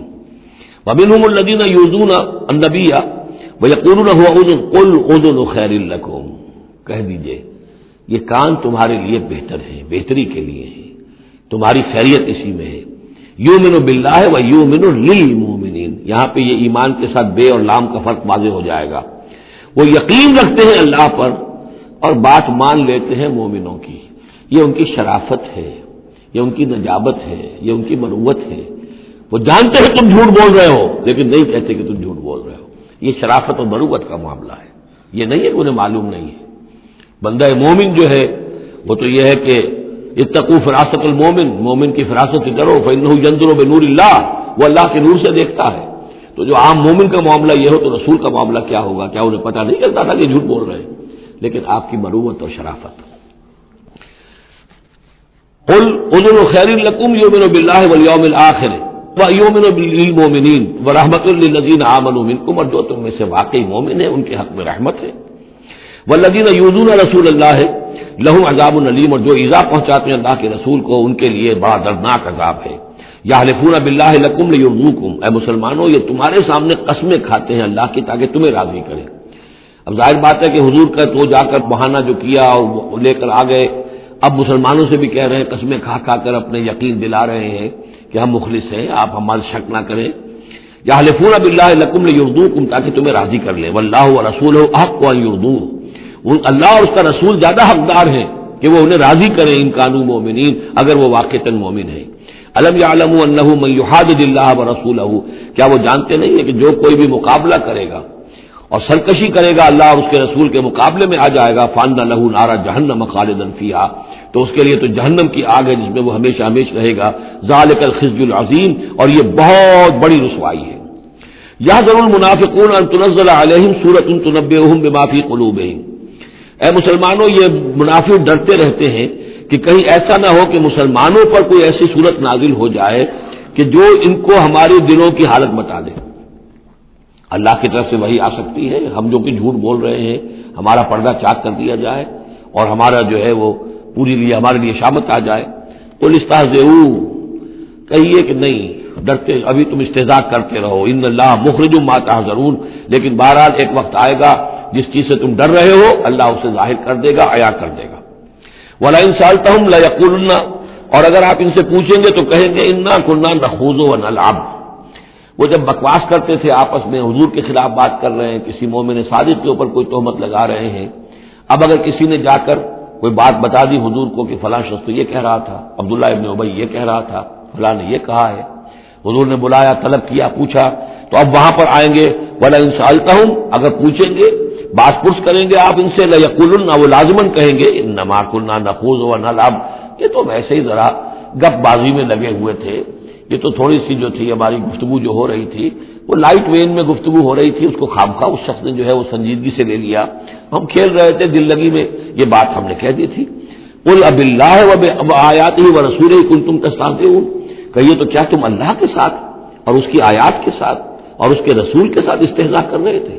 تمسخر، یہ دل لگی تمہاری، بازی بازی بارش بابا ہم بازی۔ اب اللہ اور رسول جو ہے اور اس کی آیات جو ہے وہ بھی تمہارے لیے تختہ بش بن گئی ہے استہزاء اور تمسخر کا۔ لا تعتذروا، اب بہانے مت بناؤ، قد کفرتم بعد ایمانکم، تم کفر کر چکے ہو اپنے ایمان کے بعد۔ ان نعفو عن طائفۃ منکم، اگر ہم تمہاری ایک جماعت کی طرف سے درگزر کریں گے، نعذب طائفۃ، تو کسی دوسری جماعت کو ہم عذاب بھی اب دیں گے۔ اب وہ وقت آ رہا ہے کہ تمہیں سزائیں بھی ملیں گی، بأنہم کانوا مجرمین، اس لیے کہ وہ مجرم تھے۔ المنافقون والمنافقات بعضهم من بعض، یہ منافق مرد اور منافق عورتیں سب ایک دوسرے میں ہی سے ہیں، یعنی ان کی کا گٹھ جوڑ ہے۔ یامرون بالمنکر، یہ بدی کا حکم دیتے ہیں، بجائے اس کے کہ امر بالمعروف کرتے یہ برائی کا حکم دیتے ہیں، وینہون عن المعروف اور نیکی سے روکتے ہیں، مت خرچ کرو، سنبھال کے رکھو، پاگل ہو گئے ہو، آخر مستقبل کی فکر کرنی چاہیے، لہذا وہ نہیں انل معروف اور امر بالمنکر، یامرون بالمنکر وینہون عن المعروف ویقبضون ایدیہم، اپنے ہاتھوں کو مٹھیوں کو بند رکھتے ہیں، خرچ نہیں کرتے، نسوا اللہ فنسیہم، انہوں نے اللہ کو بھلا دیا تو اللہ نے انہیں بھلا دیا، نظر انداز کر دیا، ان المنافقین هم الفاسقون، یقیناً یہی منافق ہے کہ جو سرکش ہے، نافرمان ہے۔ وعد اللہ المنافقین والمنافقات والکفار نار جہنم خالدین فیہا، اللہ نے وعدہ کیا ہے ان منافق مردوں اور منافق عورتوں سے اور تمام کفار سے آگ کا، جہنم کے آگ کا، خالدین فیہا جس میں وہ ہمیشہ ہمیشہ رہیں گے، یہ حسبہم، بس وہی ان کے لیے کفایت کرے گی، ولعنہم اللہ، اور اللہ تعالیٰ نے ان پر لعنت فرما دی ہے، ولہم عذاب مقیم، اور ان کے لیے عذاب ہے قائم رہنے والا، مسلسل دائم اور قائم عذاب۔ کالذین من قبلہم، اسی طرح کے وہ لوگ، یہ بھی ان لوگوں کی مانند ہے کہ جو ان سے پہلے تھے، کانوا اشد منکم قوۃ، وہ تم سے کہیں بڑھ کر تھے طاقت میں، واکثر اموالا، اور بہت زیادہ تھے مال میں، واولادن، اور اولاد میں، یعنی یہ قومیں جو گزری ہیں کافروں کی، قوم سمود اور قوم عاد، وہ تم سے کہیں بڑھ کر تھی، قوت میں بھی اور اپنی تعداد میں بھی، مال میں، اولاد میں، فاستمتعوا بخلاقہم، انہوں نے بھی اپنے اپنے وقت میں اپنے نصیب کا فائدہ اٹھا لیا، اپنا حصہ وصول کر لیا، فاستمتعتم بخلاقکم، اب تم بھی اپنا حصہ مکمل کر چکے ہو، اب تمہارا انجام بہت قریب آ چکا ہے، کما استمتع الذین من قبلکم بخلاقہم، جیسے کہ ان لوگوں نے اپنا حصہ وصول کر لیا تھا اور اس سے فائدہ اٹھا لیا تھا جو تم سے پہلے تھے، وخذتم کالذی خاضوا، اور تم نے بھی اسی طرح کی روش اختیار کی جو انہوں نے اختیار کی تھی، اولئک حبطت اعمالہم فی الدنیا والآخرہ، یہ وہ لوگ ہیں کہ جن کے تمام اعمال دنیا اور آخرت سب میں حبط ہو گئے، واولئک هم الخاسرون، اور یقیناً یہی ہے خسارے میں رہنے والے۔ الم یاتہم نبأ الذین من قبلہم، کیا ان کے پاس خبریں آ نہیں چکی ہیں ان کی جو ان سے پہلے تھے، قوم نوح وعاد وثمود وقوم ابراہیم واصحاب مدین والمؤتفکات، نوح کی قوم اور عاد اور ثمود اور قوم ابراہیم، یہ واحد مقام ہے قرآن مجید میں جس میں قوم ابراہیم کا بھی تذکرہ اس انداز میں ہے کہ شاید ان پر بھی عذاب آیا ہو، لیکن صراحتاً اس کا ذکر پورے قرآن میں کہیں نہیں ہے۔ وہ اصحاب مدین، اور مدین کے لوگ، والمؤتفکات، اور ان بستیوں کی جو الٹ دی گئی تھی، سدوم اور عمورہ، اتتہم رسلہم بالبینات، آئے ان کے پاس ان کے رسول واضح احکام لے کر، واضح نشانیاں لے کر، فما کان اللہ لیظلمہم، تو اللہ تعالیٰ ان پر ظلم کرنے والا نہیں تھا، لیکن کانوا انفسہم یظلمون، بلکہ وہ اپنے اوپر خود ہی ظلم ڈھاتے رہے۔ والمؤمنون والمؤمنات بعضهم اولیاء بعض، وہ منافق مرد اور منافق عورتوں کی بات تھی، اب فرمایا اور ایمان والے مرد اور ایمان والی عورتیں، بعضهم اولیاء بعض، وہ ایک دوسرے کے ساتھی ہیں، ایک دوسرے کے پشت بنا ہے، مددگار ہیں۔ یامرون بالمعروف، ان کا طرز عمل یہ ہے کہ نیکی کا حکم دیتے ہیں، مشورہ دیتے ہیں، وینہون عن المنکر، بدی سے روکتے ہیں، ویقیمون الصلاۃ، نماز قائم کرتے ہیں، ویؤتون الزکوٰۃ، اور زکوٰۃ ادا کرتے ہیں، ویطیعون اللہ ورسولہ، اور اللہ اور اس کے رسول کی اطاعت کرتے ہیں، اولئک سیرحمہم اللہ، یہی ہے وہ لوگ کہ جن پر اللہ تعالیٰ رحمت فرمائے گا، ان اللہ عزیز الحکیم، یقیناً اللہ زبردست ہے، حکمت والا۔ اللہم ربنا اجعلنا منہم۔ وعد اللہ المؤمنین والمؤمنات جنات تجری من تحتها الانہار خالدین فیہا، اللہ نے وعدہ کیا ہے مومن مردوں اور مومن عورتوں سے ان باغات کا جن کے دامن میں یا جن کے نیچے ندیاں بہتی ہوں گی اور اس میں وہ ہمیشہ رہیں گے، ومساکن طیبۃ فی جنات عدن، اور بڑے ستھرے اور بہت عمدہ مکان رہائش کے لیے ان کو دے گا رہنے کے باغات میں، ریزیڈینشل گارڈنز میں، ورضوان من اللہ اکبر، یہ ساری چیزیں تو ہے ہی، سب سے بڑی شے یہ کہ اللہ ان سے راضی ہو جائے گا، رضا اللہ کی وہ سب سے بڑی شے ہے، سب سے بڑی نعمت ہے۔ ذالک هو الفوز العظیم، وہ تو ہے بہت ہی بڑی کامیابی۔ یا ایھا النبی جاہد الکفار والمنافقین واغلظ علیہم، اے نبی صلی اللہ علیہ وسلم آپ جہاد کیجئے کفار سے بھی اور منافقین سے بھی، اور ان پر سختی کیجئے۔ یہ دیکھیے آیت 2 مرتبہ آئی ہے قرآن مجید میں، یہ جو کہ تم سورہ تحریم میں بھی آئے گی جو کہ سمجھیے 28ویں پارے کی آخری، یہاں پھر آئی ہے، لیکن یہاں لفظ جہاد کو نوٹ کر لیجئے، یہاں جہاد بمعنی قتال نہیں آ سکتا۔ منافقین کے ساتھ آپ نے کبھی جنگ نہیں کی، جہاد جد و جہد، کوشش، ان کی ریشہ دوانیوں کو ختم کرنا، ان کی سازشوں کا زور توڑنا، یہ جہاد تھا، یہ جہاد۔ قتال کی کوئی نوبت منافقین کے ساتھ کبھی کوئی قتال نہیں ہوا، یہاں جہاد خالص اس جہاد کے معنی میں ہے جو قتال سے کم تر ہے، دون القتال۔ یا ایھا النبی جاہد الکفار والمنافقین، اے نبی آپ مجاہدہ کیجئے، جد و جہد کیجئے۔ اسی لیے جب غزوہ تبوک سے آپ واپس آ رہے تھے تو ایک حدیث ہے کہ آپ نے فرمایا رجعنا من الجہاد الاصغر الى الجہاد الاکبر، ہم چھوٹے جہاد سے بڑے جہاد کی طرف لوٹ آئے ہیں۔ اب اس کی تعبیریں مختلف کی گئی ہیں کہ اتنا بڑا جہاد سلطنت روما کے خلاف گئے تھے، اسے آپ جہاد اصغر کہہ رہے ہیں، وہاں سے لوٹ کر ہم آ گئے، اب جہاد اکبر سامنے ہے۔ تو اس کی عام طور پر جو توجیہ لوگوں نے کی ہے وہ تو یہ ہے کہ یہ جہاد جو نفس کے خلاف ہے وہ سب سے اکبر ہے، سب سے بڑا ہے، اور یہ بات صحیح ہے۔ آپ سے پوچھا گیا ای الجہاد افضل یا رسول اللہ، آپ نے فرمایا ان تجاہد نفسک فی طاعت اللہ، کہ اللہ کے رسول یہ بتائیے کہ سب سے افضل جہاد کس کا ہے؟ آپ نے فرمایا کہ تم جہاد کرو اپنے نفس کے خلاف اور اسے اللہ کا مطیع بناؤ۔ تو اسی پر گویا کہ اس کو محمول کیا ہے، لیکن میرے نزدیک حقیقت یہ ہے کہ اب یہ جو بارے آستین تھے کہ جو مدینے کے اندر منافقین تھے، اب ان کے خلاف جہاد کرنا تھا، اور اس میں چونکہ اندیشے تھے کہ ان کے تعلقات تھے اوس اور خزرج کے لوگوں کے ساتھ، عام لوگوں کے ساتھ دوستیاں تھیں، تو اس میں فتنے اٹھ لگے۔ واپس آ کر آپ نے مسجد ضرار کو پھر گرایا ہے، یہ بہت بڑا قدم تھا۔ عام مسلمان جو اس پر مشتعل بھی ہو سکتے تھے کہ مسجد کو گرا رہے ہیں، لیکن یہ کہ یہ اقدامات آپ نے کیے ہیں صلی اللہ علیہ وسلم اس آیت کے اترنے کے بعد اور تبوک سے واپسی کے بعد۔ یا ایھا النبی جاہد الکفار والمنافقین واغلظ علیہم، اے نبی جہاد کیجئے کافروں سے بھی اور منافقین سے بھی اور ان پر سختی کیجئے۔ ومأواہم جہنم، ان کا ٹھکانہ جہنم ہے، وبئس المصیر، اور وہ بہت برا ٹھکانہ ہے۔ یحلفون باللہ ما قالوا، وہ اللہ کی قسم کھا کر کہتے ہیں کہ ہم نے یہ بات نہیں کہی، کوئی بات جو بھی آئی، کوئی غلط بات کہی، کوئی استہزاء کیا، کوئی تمسخر اڑایا۔ وَلَقَدْ قَالُوا كَلِمَةَ الْكُفْرِ، حالانکہ انہوں نے کہا ہے کفر کا کلمہ، یہ ایک بات انہوں نے کہی تھی، اس کا ذکر آ جائے گا تفصیل سے سورہ منافقون میں 28ویں پارے میں، واقعہ وہاں تفصیل سے آیا ہے۔ تو لیکن یہ کہ کسی نوجوان نے آ کر حضور کو بتا دیا کہ اس نے یہ کہا ہے، اب حضور نے طلب فرمایا، اس نے کہا نہیں یہ بالکل جھوٹ بولتا ہے اس نے، اور اس نے خامخواہ جو ہے فتنہ اٹھانے کی کوشش کی ہے۔ تب یہ آیت نازل ہوئی، اللہ نے اس نوجوان کو سچا کیا اس آیت کے ذریعے سے کہ جھوٹ وہ عبداللہ ابن ابی بول رہا ہے، یہ نوجوان نہیں بول رہا۔ یحلفون باللہ ما قالوا، وہ قسم کھا رہے ہیں اللہ کی کہ ہم نے وہ بات نہیں کہی۔ وَلَقَدْ قَالُوا كَلِمَةَ الْكُفْرِ، حالانکہ انہوں نے کہا کلمہ کفر۔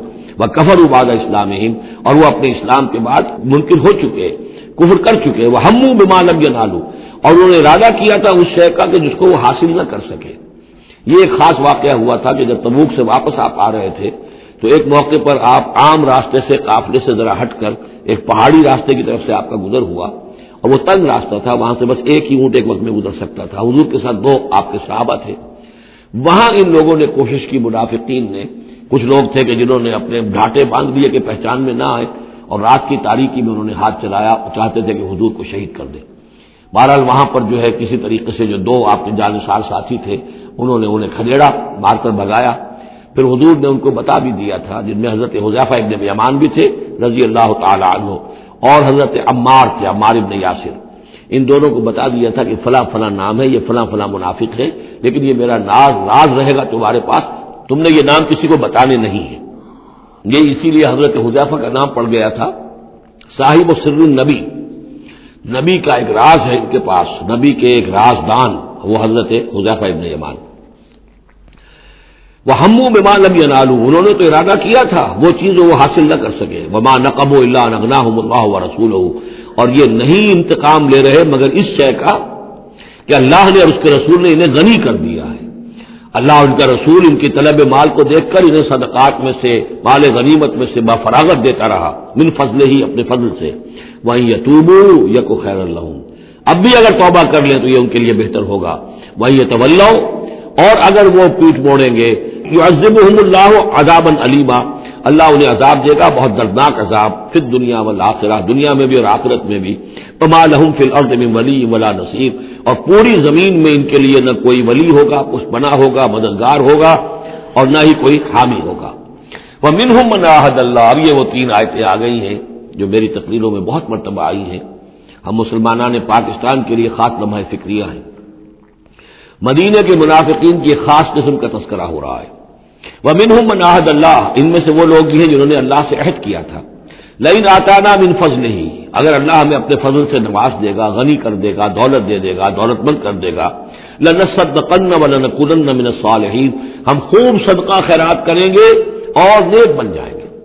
فلما آتاہم من فضلہ، جب اللہ نے انہیں نواز دیا اپنے فضل سے، غنی کر دیا، بخلوا بہ، اب اس دولت کے ساتھ بخل کیا، وتولوا وہم موردون، اور پیٹھ موڑ لی اور اعراض کیا، فعاقبہم نفاقا فی قلوبہم، تو اللہ نے سزا کے طور پر ڈال دیا ان کے دلوں میں نفاق۔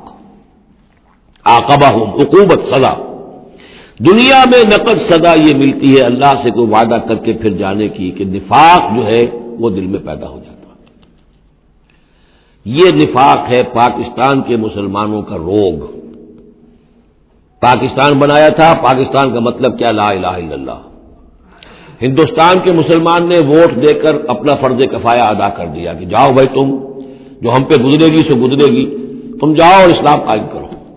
ہم نے کیا کیا ہے؟ 50 برس سے زائد ہو گئے، کیا کیا ہے؟ اسلام کہاں ہے؟ یہ بے وفائی، یہ بد عہدی، اس کا نتیجہ کیا ہے؟ 3 نفاق ہیں جو اس قوم کے اوپر مسلط ہو گئے۔ نفاق باہمی، اب وہ قوم نہیں رہی، قومیتوں میں تحلیل ہو چکی ہے، اب عصبیتیں ہیں، صوبائیت ہے، لسانیت ہے، اور نہ معلوم کیا کچھ ہے، فرقہ واریت ہے۔ دوسرے، کردار کا بیڑا غرق ہو گیا۔ آیت المنافق ثلاث، حضور نے فرمایا منافق کی 3 نشانیاں ہیں، جس میں یہ تینوں چیزیں ہیں، خواہ وہ انسامہ وصلہ، چاہے روزہ رکھتا ہو، نماز پڑھتا ہو، اپنے آپ کو مسلمان سمجھتا ہو، وہ منافق ہے۔ جب بولے جھوٹ بولے، جب وعدہ کرے خلاف ورزی کرے، اور جب کہیں امین بنا دیا جائے خیانت کرے۔ وہ دیکھ لیجیے اپنی قوم کو، جو جتنا بڑا ہے الا ماشاء اللہ، ایکسیپشنز پروو دی رول، قانون یہی ہے، جو جتنا بڑا اتنا ہی جھوٹا، اتنا ہی خائن، اور اتنا ہی وعدہ خلاف۔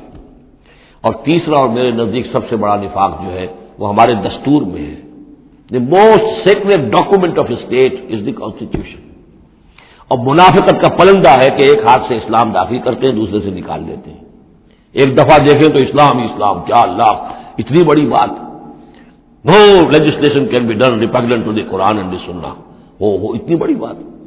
یہ تو معلوم ہوتا ہے کہ سورہ الحجرات کی پہلی آیت کا ترجمہ کر کے دستور میں لکھ دیا، لیکن اس کے ساتھ ہی اس کے اوپر کوئی اس پہ عمل کرنا ضروری نہیں ہے، وہ لکھی رہے گی بس۔ اور ہم نے ایک آئیڈیالوجی کونسل بنا دی ہے، وہ اس کے مطابق سفارشات پیش کرتی رہے گی، اور ہر سال اس کی رپورٹ پیش ہو جایا کرے گی، خلاص۔ کوئی اس میں سینکشن نہیں، کوئی اس کے نافذ کرنے کی کوئی ذمہ داری نہیں، کوئی پابندی نہیں۔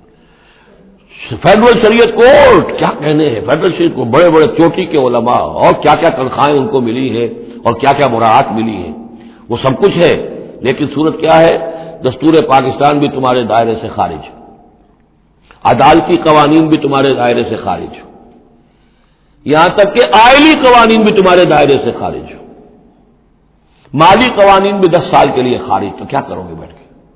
تنخواہیں لو اور ایکسرسائز ان فیوٹیلیٹی وقت گزارو۔ اللہ اللہ خیر صلی اللہ۔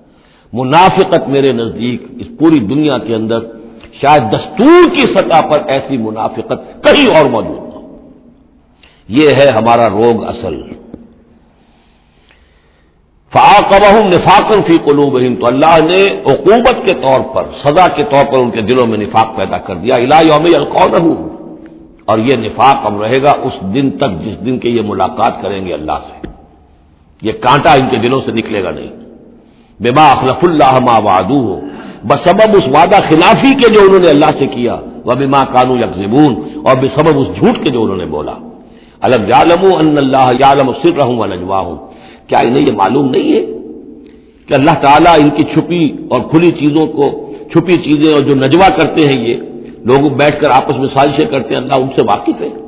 وان اللہ علام الغیوب، اللہ تعالیٰ تو تمام غیب کا جاننے والا ہے۔ الذین یلمزون المطوعین من المؤمنین، یہ لوگ کہ جو اہل ایمان میں سے جو بھی نیکی کی کوشش کرتے ہیں اپنے دل سے، اپنی امکانی حد تک ان کے اوپر تان کرتے ہیں، استہزاء کرتے ہیں۔ جب حضور نے فرمایا تھا کہ اب یہ بڑی مہم ہے، اب جو بھی کچھ لا سکتے ہو پیش کرو، گویا کہ جدید اسلام میں ہم کہیں گے چندے کی اپیل کی، ڈونیشنز چاہیے، تو ایک ابو عقیل انصاری تھے، انہوں نے یہ کیا کہ کچھ نہیں تھا ان کے پاس، ساری رات مزدوری کی ایک باغ میں جا کر، اور وہ کھینچ کھینچ کر کنویں سے پانی باغ کو سیراب کیا، صبح کو انہیں کچھ کھجوریں ملی رات بھر کی مزدوری، آدھی لے جا کر اپنے گھر میں دے دی اپنی بیوی بچوں کو، اور آدھی لا کر حضور کی خدمت میں پیش کر دی۔ حضور نے فرمایا کہ یہ جو کھجوریں ہیں یہ پورے ڈھیر کے اوپر پھیلا دو، یہ سب پر بھاری ہیں۔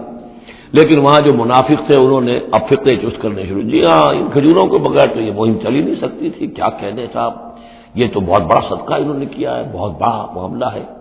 تو یہ اب تانے دے رہے ہیں، ان کا دل دکھا رہے ہیں۔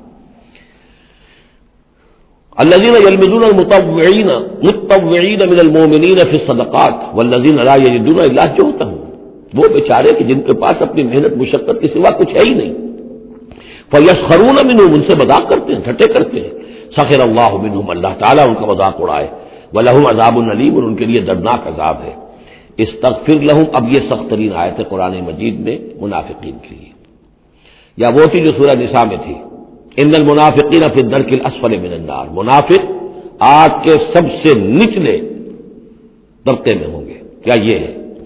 استغفر لهم، اے نبی اب آپ ان کے لیے استغفار کریں، او لا تستغفر لهم، یا ان کے لیے استغفار نہ کریں، ان تستغفر لهم 70 مرۃ، اگر آپ 70 مرتبہ بھی ان کے لیے استغفار کریں گے، فلن یغفر اللہ لهم، تب بھی اللہ تعالیٰ انہیں معاف نہیں فرمائے گا۔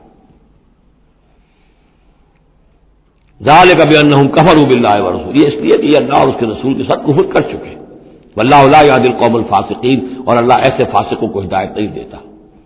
فرح المخلفون بمقعدهم خلاف رسول اللہ وکرہوا ان یجاہدوا باموالہم وانفسہم فی سبیل اللہ، بہت خوش ہو گئے وہ پیچھے رہ جانے والے جنہوں نے اجازتیں لے لی تھی حضور سے، ایگزمپشن لے لی تھی اپنے بیٹھ رہنے پر اللہ کے رسول کے پیچھے، اور انہوں نے برا سمجھا، ناپسند کیا کہ وہ جہاد کرتے اپنے جانوں اور مال کے ساتھ اللہ کی راہ میں۔